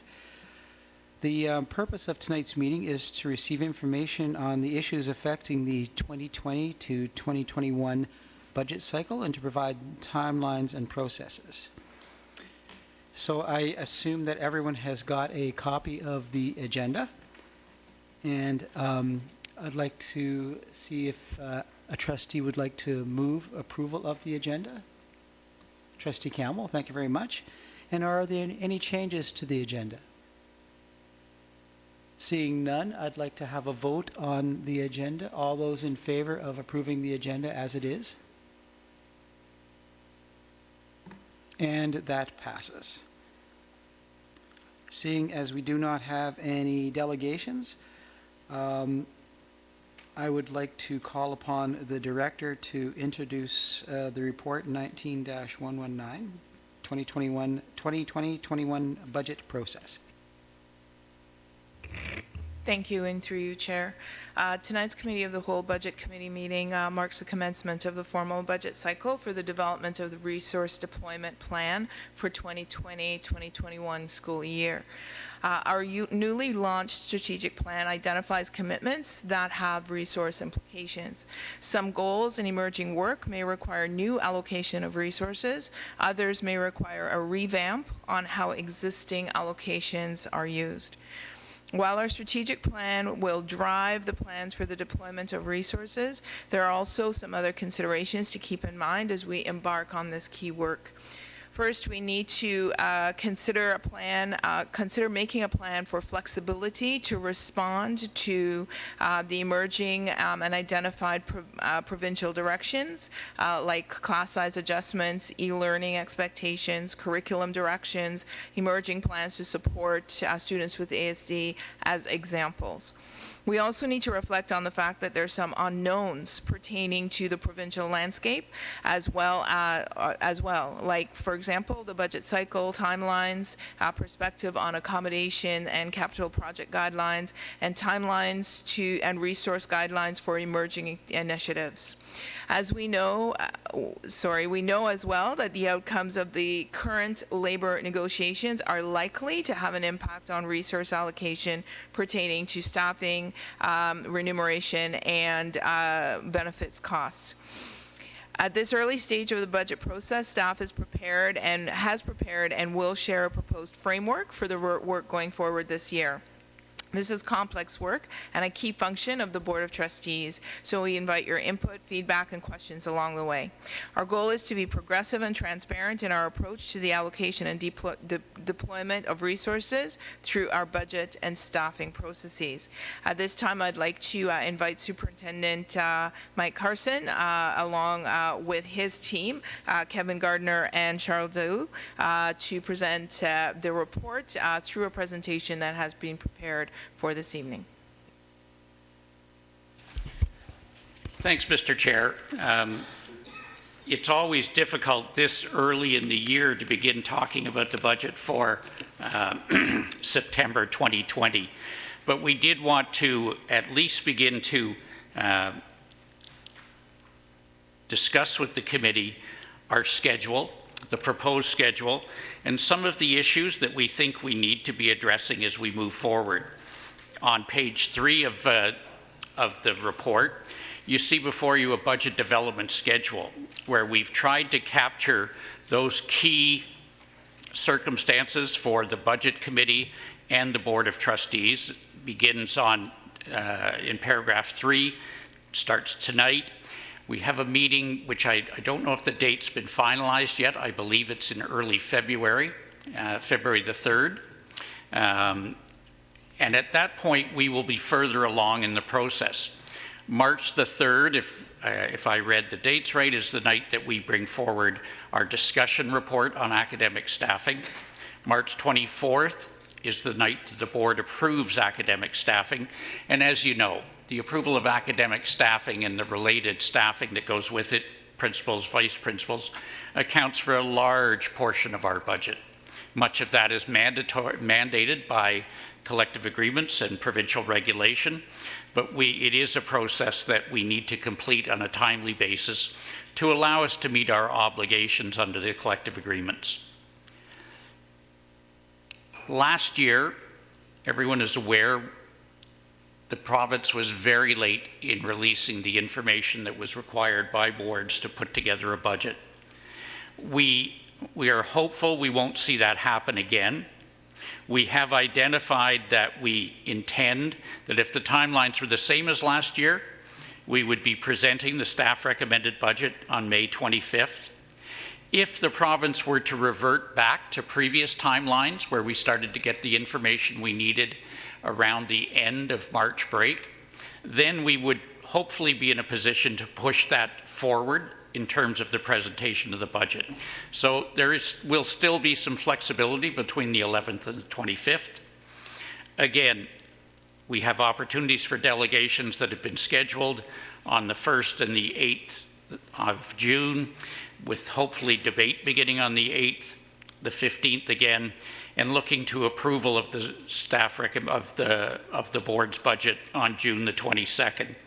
Again, we will see what kind of delays we run into with the province. In some ways, it will be dependent on the outcome of collective bargaining and the other items that are in the province's future. In the rest of the report, we just tried to highlight some of the key issues that you will see. Obviously, we have no indication of what provincial funding levels would look like. Last year, if you remember, at this time, we were hearing rumblings of cuts. You were never sure just what that percentage might look like. You'd hear numbers of 1%, 2%, 5%, none of which truly came to pass. But we will need to see those numbers and begin to get clearer signals. We will, as usual, work on the assumption that the costs of any settlements coming through collective bargaining will in fact be covered by additional funding. I say that will be mainly covered. As I've said in this room before, when the province provides us with that funding, there have been years where they will adjust the GSNs, additional money comes to us to cover the cost of those settlements, but you might see reductions somewhere else. And so we don't know where that's going. Obviously, if you read when you read the province's fall financial statement and economic forecast, they have recognized that their beginning deficit was not as steep as had been forecast. As a result of the work with the provincial auditor. And so I think that will relieve some pressure, but it's way too early to start making assumptions about decisions that the government will be making in its next budget. Enrollment, we are continuing to forecast for the 2020-21 school year a slight increase in elementary enrollment. It slows down a little bit, but we are, at this stage, we just submitted our preliminary forecast to the province, and we are showing a small increase. In secondary, we are looking at those numbers carefully. Right now, we're showing a small decrease. Some of that has to do, some of you will remember, we had those discussions in June, that there were some cases where we were overcounting students. We think we've made those adjustments and corrected them. We want to see how that flows through 2019-20, and then what the impact for 2020-21 will be. But the good news is we won't be a board in decline. And so as long as we are maintaining that enrollment and seeing increases, we will see added dollars available for the board as we move forward. One of the key things that we know we want to discuss, and it's attached to as the last page of of the backup for tonight's meeting, is the new strategic plan that was approved. We want to try to find a way to make sure that the budget this year, when it's presented and when you're debating it, helps to focus your decisions. One of the things that we've talked about as a budget team, a lot of effort has gone in over the last 15 years in this district of hundreds of pages of analysis, and I'm not sure they help us focus the discussion on the goals that we're looking for.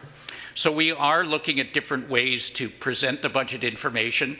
I think we can provide you with the information that is required for good debate and sound decision making without getting into some of the repetition and cross-referencing that we get into, which, to be quite honest, takes up a lot of our staff time. And I think if we're not careful, it deflects from the purpose of the debate and getting to the outcomes. We do believe that there will be the need to reallocate resources within the existing budget as we look at some of these goals that we are going to try to achieve over the next 4 years. This evening, we wanted to share with you an idea of where we're starting from. So during the board, we talked about the consolidated financial statements, and with your permission, we'll just take a minute or two to show the bridge between those financial statements and what we refer to as the ministry budget or the surplus for the purpose of compliance. The consolidated statements, as Trustee Fisher indicated, report on the board, OSTA, OCNet, and school-generated funds. It presents all of the information about our assets and liabilities, and it's reported in accordance with generally accepted accounting principles. We had positive results in the year, and as a result, we ended up with a surplus for the purpose of the consolidated financial statements of $29 million.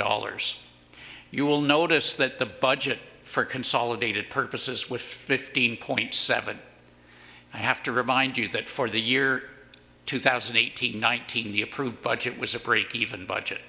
And so the consolidated budget by itself budgets for a surplus. It has to do with the amortization of fixed assets. And so it is the right accounting on that basis of accounting. It's difficult for us, though, because the province really measures us on a cash basis. I think this chart probably is the one that helps to show how that changes. The first line says the district compliance summary. At the end of August 2018, we had a surplus of $34.9 million that was available for the board to use subject to ministry guidance. Last year, we saw a surplus of $7.5 million, and that has grown to $42.4 million. The $7.5 is the surplus that we measure to the break-even budget. The other items are not considered by the ministry. And so the fact that we had about a $400,000 surplus in OCNet, that we saw an increase in school-generated funds, and that we saw an increase in the dollars that are identified for land acquisitions, don't impact on our operating budget in any way. At the same time, we decreased a liability for employee future benefits. That is a non-cash item. It's an item that goes back to a change in accounting the province asked us to look for. School boards, like many not-for-profit organizations that were funded on a cash basis by the province, were required to establish the liability for the cost of employer future benefits, our share, and that amount is to be amortized over time. We have been able to pay it down, and we are on target to have that funded within the designated time. But those are not dollars that are available when we take a look at what would the board's priorities be. So the important number for us is, in fact, that top line.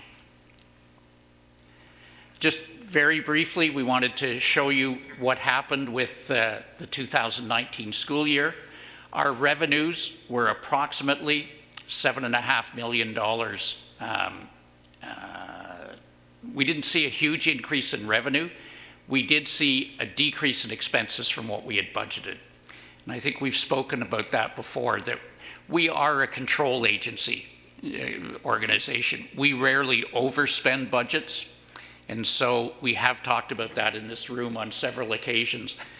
If we want to actually achieve a break even, we almost have to budget for a small deficit.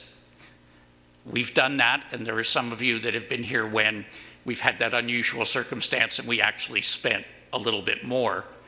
But historically, there are budgets that we establish that we are just unable to spend, whether it's because of time or availability of resources. And so I think it helps us to understand that we're back on that path. You have to remember the budget for 2018-19 we were putting together really beginning in the fall of 2017 as we were coming out of the financial recovery plan. We were still being cautious in our budgeting, but we are in a good place as we come to look forward. Obviously, when you look at our surplus history, it's one that trustees will remember. In 2013, our surplus had grown to $34 million. The board staff recommended and the board made a conscious decision that we would incur deficits. To use those surpluses, a lot of the money was used in transportation, others were used to support some of our most vulnerable students, and some was used to support capital spending, what became capital spending on infrastructure items. Because of the delay in the effectiveness and efficiency audit and transportation, we dipped as low as $4.5 million for an accumulated surplus, which was lower than we had intended, and which is what triggered the ministry putting us into its governance and the multi-year financial recovery plan. Since that time, we've seen surpluses occur to where we now have an accumulated surplus of $42 million at the end of 2018-19. You will remember that the budget for 2019-2020 estimates a deficit of about $7 million, $7.5 million. Right now, we are in the process of looking at our revised estimates. We did see in October 2019 a higher number of elementary students than we had anticipated, slightly higher. We're seeing a lower number than we had projected for secondary, and we talked about that some of that is recognizing some of the overcounting that had been occurring. And we are in the process of seeing what the net impact of those changes will be on our revenues. There will be an increase in revenue. And based on our preliminary staffing, what that might mean for us in terms of additional opportunities for expenditures, much like we did last year. If you recall, we came forward with the revised estimates and identified a number of areas of additional expenditure. This year, because of the specific challenge that learning support services had identified for us and schools, we brought forward our recommendation, in fact, to increase spending authority on EAs, which the board approved tonight, ahead of the revised estimates. We are, at this stage, comfortable that that can be covered within the budget without having to look for other spending reductions. So that we are in a good place going forward. We do think that we will be recommending at this point that the 2020-2021 budget also include a targeted deficit like we did this year. If you remember, this year we said that we would look for a deficit of approximately 1%, because as long as you were below 1%, you don't need approval of the minister. We believe that based on where we think we will be at the end of 2020, that it is prudent to look for opportunities to use those funds. The challenge whenever you start to draw down a surplus, though, is they are one-time dollars. So one-time dollars, wherever possible, should be used for one-time purchases. One of the challenges we had, if we go back 10 years ago, is that we were using those one-time dollars to sustain ongoing programs, ongoing staffing levels, and those were some of the challenges we faced. We're trying not to get back into that again. Obviously, in this year's budget, we have included a provision where we cover the cost of a number of positions and expenses that the province was not funding. Those positions that were formerly paid for from the local priorities fund were we recommended, the board approved, continuing. There are a number of initiatives, for example, with the use of priority schools, where the province eliminated the funding for to make community use of those schools more affordable. We've continued that for this year.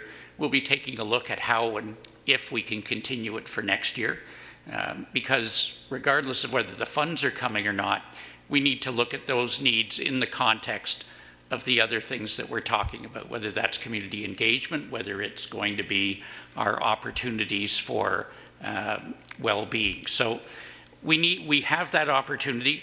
We just need to make sure that as we do it, we recognize that these are one-time dollars and that we really need to make sure we're not committing ourselves to ongoing costs. The other piece that I will say now, we have been discussing the fact that while we are in not bad shape this year, we will, if we look to the years forward, 2-3 years down the road, we have emerging pressures. We talked about it briefly with tonight's expenditure approval. We will have those kids that have the increasing number of students in ASD classes in the elementary panel will be moving to secondary. We're not seeing anything that's changing that. So we're going to have to find resources that will help us deal with that in a sustainable manner. It will likely involve some additional classes. It's also going to have to involve additional supports in the classrooms. It's also going to create challenges on space. And so we have to make sure that some of this surplus is retained so it's available for us to begin to address those challenges as they hit us, because I don't think we can expect to see funding coming from the province that's going to deal with all of it. And so it's why we continue to be cautious. As I said earlier, we are looking at this past year, our elementary enrollment went up by about 340. International student went up slightly. And we've continued to see an increase in our language allocation grant. And so we will build that into our expectations as we look at the budget going forward. One of the things we did see in our experience this year, and we had planned for it, you will remember that we had sought approval for additional dollars for facilities, especially as it related to acquisition and moving of portables, as we've been trying to deal with demographic changes, shifts across the district, and awaiting for capital approvals. The infant, toddler, and preschool childcare program had a lower than expected deficit. We've seen some impact there from changes in some of our administrative structures. The extended day program had a surplus. As you know, we budget that for break even, depending on the numbers of kids, the programs they're in, and where those numbers break. We can run a surplus. Those numbers do get set aside to support the extended day program, and we'll be obviously looking at that as we set the fee for the extended day fee for 2020-21, and that work takes place in early January. The deferred capital contributions, the related amortization expenses, both those numbers decreased. The reason being that the Ministry of Education had asked all school boards to do a special review of the remaining life of our buildings. They did it because one would expect that with the billions of dollars that the province has provided to us for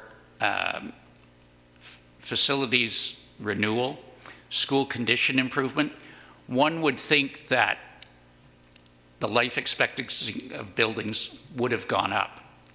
In fact, what it shows is what we knew. It cuts that backlog a little bit, but it certainly does not extend the life. What it means is it gives us a better chance of reaching the expected economic life of the building. And so it's had, I think, an opposite impact from what the province thought when they asked to do the review. Last year, we did see, and we've talked about it, and it was an impact on the 1920 budget.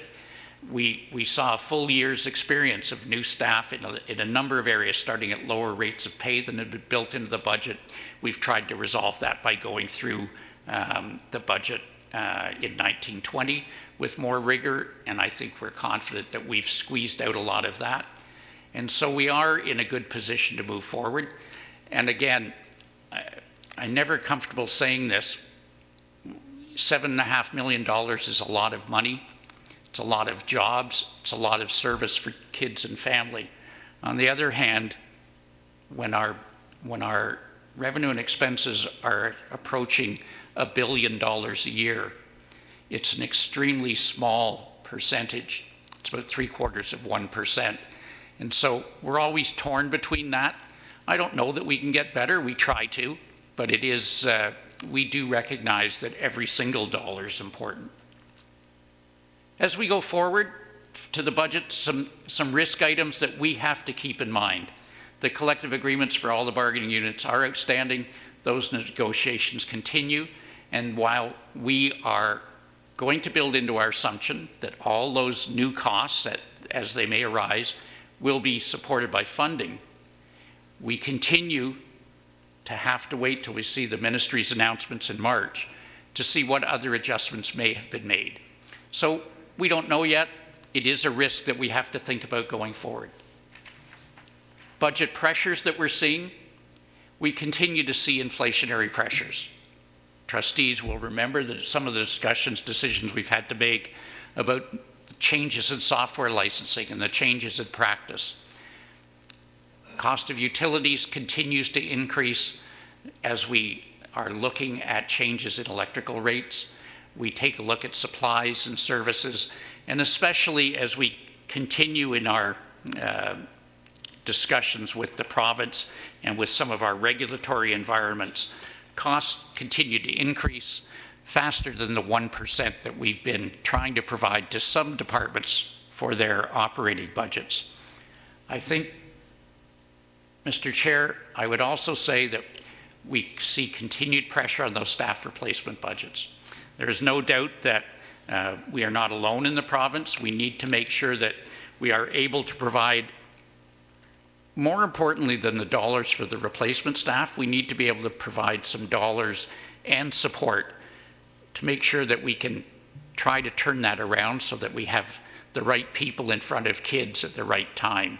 And so over the last couple of years, we've tried to do a few things, but really they have not been financially significant. We've added a few staff to human resources, but we're still not back to some of the levels we were before we had to start the cost cutting. So we are going to have to take a long, hard look at that and to see what it will take. We talked about this as a senior team this morning. When we look at the work that is required to help make real progress with our 9 goals, sooner or later, that's going to take resources. And it isn't just money for stuff, it's the time and in some cases, the unique skill sets that we need. That doesn't always mean that we have to hire new people. It may mean that we have to look to outside expertise from time to time as we do it. And we need to look for opportunities to serve our students properly. The accumulated surplus, as I said, is one-time money. There are a number of pressures that schools have been dealing with. One of the things that we have started to put back into the budget slowly the last couple of years was furniture and equipment. For about 6 years, this board did not have a budget for school furniture and equipment. And so it was catch and catch can, and we would reallocate dollars when we needed it. Now we are facing a situation where we have growing enrollment, and we have a change in learning environments, a change in practice that gives us the opportunity to acquire furniture, equipment, and help set up classroom environments that will actually support this kind of 21st century learning that you saw before you this evening, and provide support to schools. So we are looking at how we can put some of that seed money in. You can't do it every year, but what we have found, and again, what this evening's demonstration showed us, is it doesn't take huge sums of money, but it does take some seed money to begin the process. We know that we have to strengthen some of our human resources. We are running, in too many cases, we are unable to get projects started on time, let alone completed, because we just don't have the human horsepower to keep it going. So we are going to have to take a look at that. We'll have to see which of that is permanent, which of that is term, and that may be how we align some of those one-time dollars as we try to make sure we've got the capacity to achieve what we need to achieve. Mr. Chair, this is really a brief summary of where we're at with the budget, but I think we want to also talk about the fact that we may need an extra session in there, and whether it's a formal meeting of the budget committee or whether it's a workshop. We did a couple of years ago have a budget orientation session. There, no matter how we change the document, it will continue to be complex, and we are willing to set up another opportunity if trustees and members of the committee believe it would be useful to help work through some of the technical details of our budgeting. We understand that everybody's schedules are tight, and it isn't always easy to make it to those meetings, but it is something that we want to pursue with the next chair of budget committee to make sure that we do have an opportunity to have meaningful and useful input. I think, Mr. Chair, I'll probably stop from there. I did see that there were some questions as we went along. Thank you very much, CFO Carson, and we're going to open the floor for questions. We'll allocate 3 minutes per question, of course, since this is just committee, and you can go back on the list a second and, well, even a third time, I guess, but we'll start off with Trustee Lyra. So you mentioned a little bit about the renewal of buildings and the lifetime of buildings. I know that we the province built a lot of schools in the 60s and 70s, and those are hitting their 50-year lifetimes in and around now. And I'm wondering if you are aware of the province having a plan to address the needs of all of these buildings coming up at once. And if the province doesn't, do we? Mr. Chair, the province is aware of it, and I think that the substantial increase in funds that have been made available to school boards over the last 5 years for facilities renewal and school condition index funding, you know, it's not that long ago. We used to get about $15 million a year for that kind of work. Last year, I think we received close to 70. And so it's allowed us to begin to chip away at that. It certainly doesn't get it all. And what we're experiencing, what other boards across the province are experiencing, is that the cost of those renovations is in fact complicated. There's no doubt we will need to look at our continuing work with the province to look for additional money. But we've been successful over the last few years of making the best use of all of our sources of money. So whether it's some of our energy efficiency money that we were using, whether it was some of the facilities renewal, we have been able to make some great strides in some of those 50s and 60s, well, the 60s and 70s schools in swapping out the mechanical systems, the air handling. There are some buildings that are going to be more problematic because of their construction, much like we saw at Elmdale, where we had to move students out to be able to do it. If you were going to replace it with the traditional mechanical system, you'd have to do it again. Our team is working with other school boards to look at, are there ways that we can do that in a manner that's less invasive? Because not only don't we have the money, we don't necessarily have the space to move everybody for a year. So it continues to be an issue for us. It's why our team, Facilities Renewal, will be bringing that presentation forward in January to show the potential use of those dollars over the next 2 to 3 years, and why we end up having to focus on some of those, they're not to us, but those items that people don't really see. The roofs, the plumbing, the boilers, you know, lighting people recognize, and when we can do painting and when we can do flooring and carpeting, people see the impact. A lot of the other things people, they're just not as apparent, but they're probably in some ways even more important to maintaining the integrity of the school.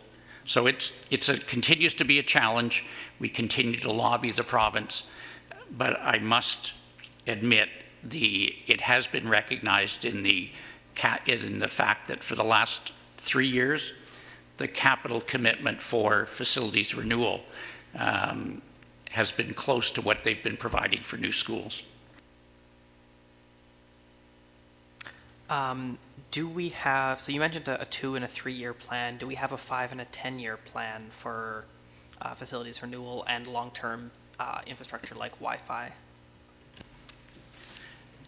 Wi-Fi is managed through Superintendent Lehman's department. They do have a 5-year technology plan that has addressed it. Our plans stretch out to 5 or 7 years depending on the building component. So that for window replacements, I'll just use it as an example, we have a plan that goes out the next 10 years that says based on the expected life of the windows. What usually happens though is as you respond to emergencies, you don't get to some of the planned work and everything shifts to the right. And so we do have that program, and we do have the province established a database which is mandatory for all school boards to use and to populate. And that's the one that forecasts our annual renewal and maintenance work. And you've heard us talk about the fact that our backlog is in the order of $500 million. That's the one that as we move it out 5-10 years, that increases if we don't see that we're receiving, say, 50-60 million a year. So those documents and that work is available. The level of detail depends on the building component. Thank you very much. Trustee Campbell. Thank you very much, and thank you very much for the wonderful summary. Do I have it right that perhaps zone meetings that might help inform staff considerations before the ink is dry on the budget recommendations would likely be best done in the February timeframe? Generally speaking, I'm just trying to figure out, given the proposed schedule, what would be best that way. Mr. Chair, what we've tried to do in the past, earlier is better than later. You know, sometimes we get into it, but if you think about it, when we bring that report forward on academic staffing in early March,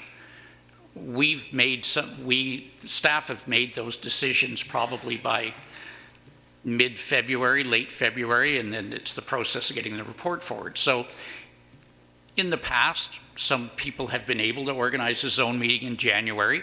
Sometimes we don't have enough information about the direction we're going in. There have been some times that people have preferred to wait until there were firm proposals from the board. I must admit, I prefer to hear some of those suggestions sooner rather than later. And as some of you know, if you've seen us at those meetings, we'll sometimes say then, that's probably never going to happen. That's something that might get in, and that's something that we're confident we can address. So if there is an opportunity for 1 or 2 trustees to pair up, sometimes the joint meeting has made it a little bit easier for us to get out to those nights. January is better from my point of view than February and March. Thank you very much for that. Following up, if the focus, though, was on, as it were, the second part of the budget, if one were to consider the first part of the budget largely contractually determined and numbers driven in terms of student numbers, teachers, administrators, but effectively looking at all the rest of the budget, EAs, and et cetera, et cetera, et cetera, what would be timing for that? Mr. Chair, we try to do that in January as well, because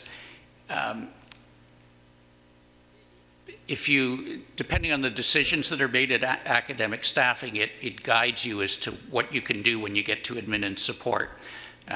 There was a time where, for a variety of reasons, the board approved academic staffing that resulted in higher costs than we had recommended. In order to get to a balanced position, we then had to make deeper cuts than we might otherwise have made in some of the admin and support stuff. So while we never know the exact number, we do try to look at them in a parallel format when we can. And while we don't always have the exact level of detail, I think we do need to think about it at the same time. Thank you very much. One more question, then a suggestion. In terms of the kind of, I'm noting the guiding questions, the two bullets on page 5, which are great guiding questions. And the superintendent has already spoken to bullet 1 in terms of maybe looking at different kinds of information that was more focused in terms of the budget information coming forward. As I understand it, through you, Mr. Chair, what is suggested is effectively tying it more clearly to the strat plan. And maybe I need to be corrected, it has to be clarified, but we also have a one-year district plan, staff plan for the district, and my understanding is that as a result of prior discussions we've had, the strat plan has many different things, many different ideas in it, not all of which are supposed to be achieved in year 1 necessarily, but that different projects, some projects will go from year 1 to year 2, year 2 to year 3, maybe they'll just be year 4 projects, what have you.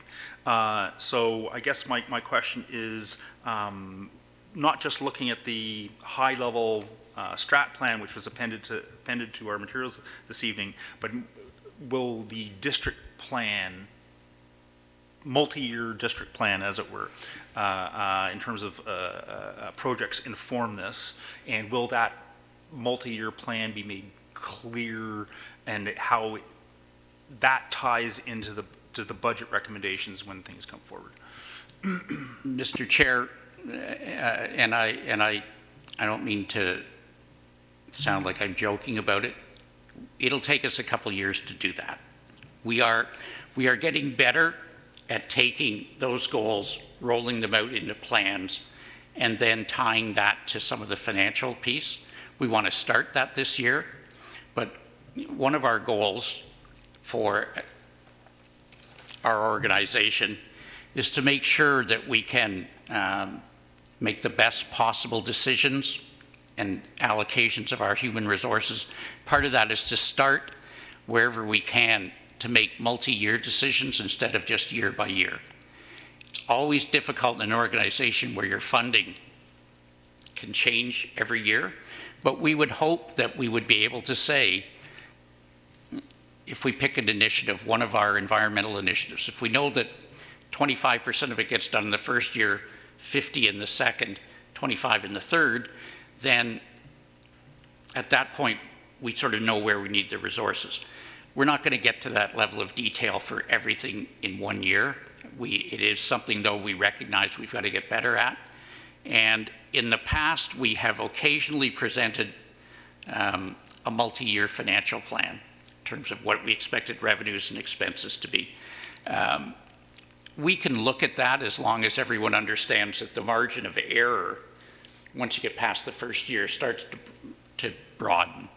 But just because it's not perfect doesn't mean we shouldn't at least start looking at that.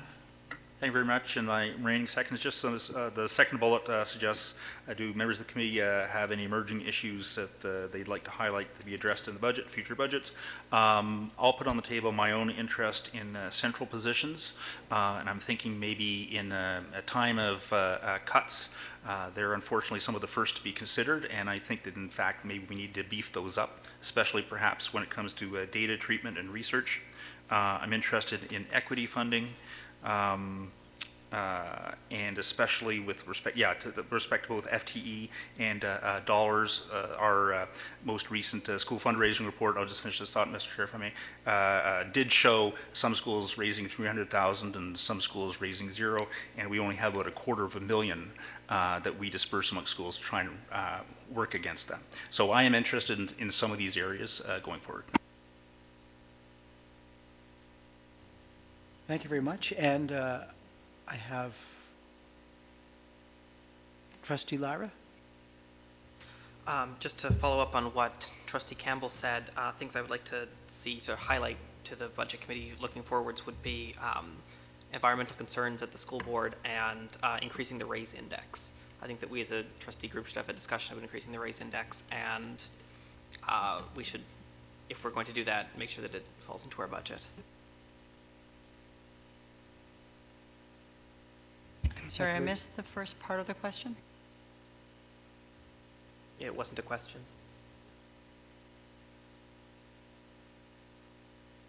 Thank you very much, Trustee Lara. Did you need that repeated, Executive Officer Drew? No? Okay, Ms. Handela? Thank you very much. I'd like to start by saying I heartily applaud attempts to communicate with connections with the plan, particularly with the opportunity of renewal that the new plan presents itself. I think there's some significant lessons to be learned from other municipal sources of budgeting that have happened in the last few years. For example, the city prepares graphs that demonstrate fixed versus stable costs. They help to understand really the amount of choices that are amongst the options for elected officials versus things that basically have to be funded as base amounts. And so simple budgeting that helps to demonstrate the fixed and variable in terms of not classic budget, but choices will help the community bring forth the priorities and places. Because if really only maybe 5 to 8% of the budget is actually discretionary in terms of options, let's focus on that and let's make the asks tie into that. So I think there's some tremendous opportunities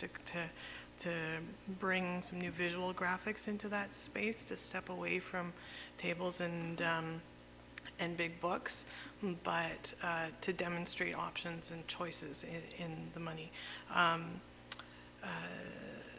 CFO Carson made reference to a technology plan. The two areas, if memory serves, two areas of last year that ended up being points of discussion of variability with challenge information disclosure had to do with transportation budgets and technology budgets, where this 5-year technology plan was referenced last year, but it was never disclosed. I don't know that it has come forward, but I know that in our community, a number of parent councils ask and where funding goes for technology.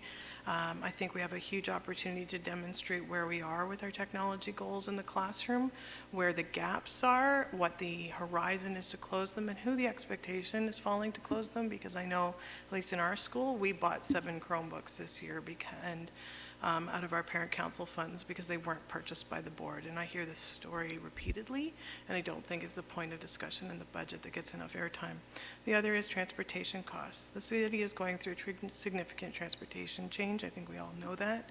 It's likely impacting our high school students, and it probably has impacts on the choices that have to be made in terms of transportation and whether or not our student communities are transported via school buses or through bus passes. And I hope in the budget discussions some of those issues come to light so that parent communities know that this is a forum to bring those those monetary choices forward. So those are some areas that I hope to see in the course of this. And if I may, Chair, one last comment. CEAC is raised as point of one of the committees of the board as a point of engagement, but I noticed that the Parent Involvement Committee is not. It is the regulatory body of the board that's tasked with parent engagement, and the budget, in my experience, on PIC over the last few years has never come up as a central point of discussion, but it is a tremendous point of opportunity as we repackage our information, because if the group of very engaged individuals that makes up PIC can understand the budget choices that the board will be presented with, I think then we have a huge step forward in communicating with our community as a whole. Thank you very much, Ms. Zandela. CFO Carson? Sorry, just if, when it comes to transportation, and Ms. Handela raises a good point, because of the challenges that OC Transpo is facing and the City of Ottawa is facing, we are, OSTA is dealing with a number of issues with secondary students in different parts of the city. The means of transportation, though, tends to be an OSTA decision, not this board's decision. So we'll have to, it's a good point, though. We will maybe get that, make sure that people understand that that is the point of entry to the discussion, as opposed to waiting to when this board gets to that stage, because we, those decisions around the mode for September get made earlier than the budget discussion. So I'll take that back to OSTA so we don't get, so that doesn't get lost. Thank you very much, CFO Carson. Any other questions, trustees, for this evening? Trustee Scott? Not so much a question, Mr. Chair, as a comment, and that is we have tried on a number of occasions to find ways to demonstrate the connection between whatever strategic plan was in place and whatever budget decisions we had to make. We've never really come up with a very good process, but I am hopeful that now that we have the kind of strategic plan that we do, with various action plans increasingly nested under the various headings in our strategic plan, that it will potentially, even if it's not possible to take all of the tables and convert them into line-by-line direct relationships to dollar amounts, that where there are changes to the budget or new initiatives that are being proposed, that it will be possible to provide clarification as to how those do fit with the plans under the strategic plan, providing some sense of rationale and cost, even if it's just for those specific initiatives that represent changes in practice or new initiatives, new projects. I think that will go a long way to helping us start thinking about spending money strategically instead of simply looking at a whole system at a time and hoping that we got it right. Thank you. Thank you, Trustee Scott. Anyone else? Okay. Seeing none, we're going to move on to see if there's any new business for the Budget Committee. And if not, I'd like to advise the next scheduled meeting is on the 20th of January, 2020 at 7 p.m. And that you have the information on the proposed schedule for the rest of the budget meetings in the new year. Thank you very much, and meeting is adjourned.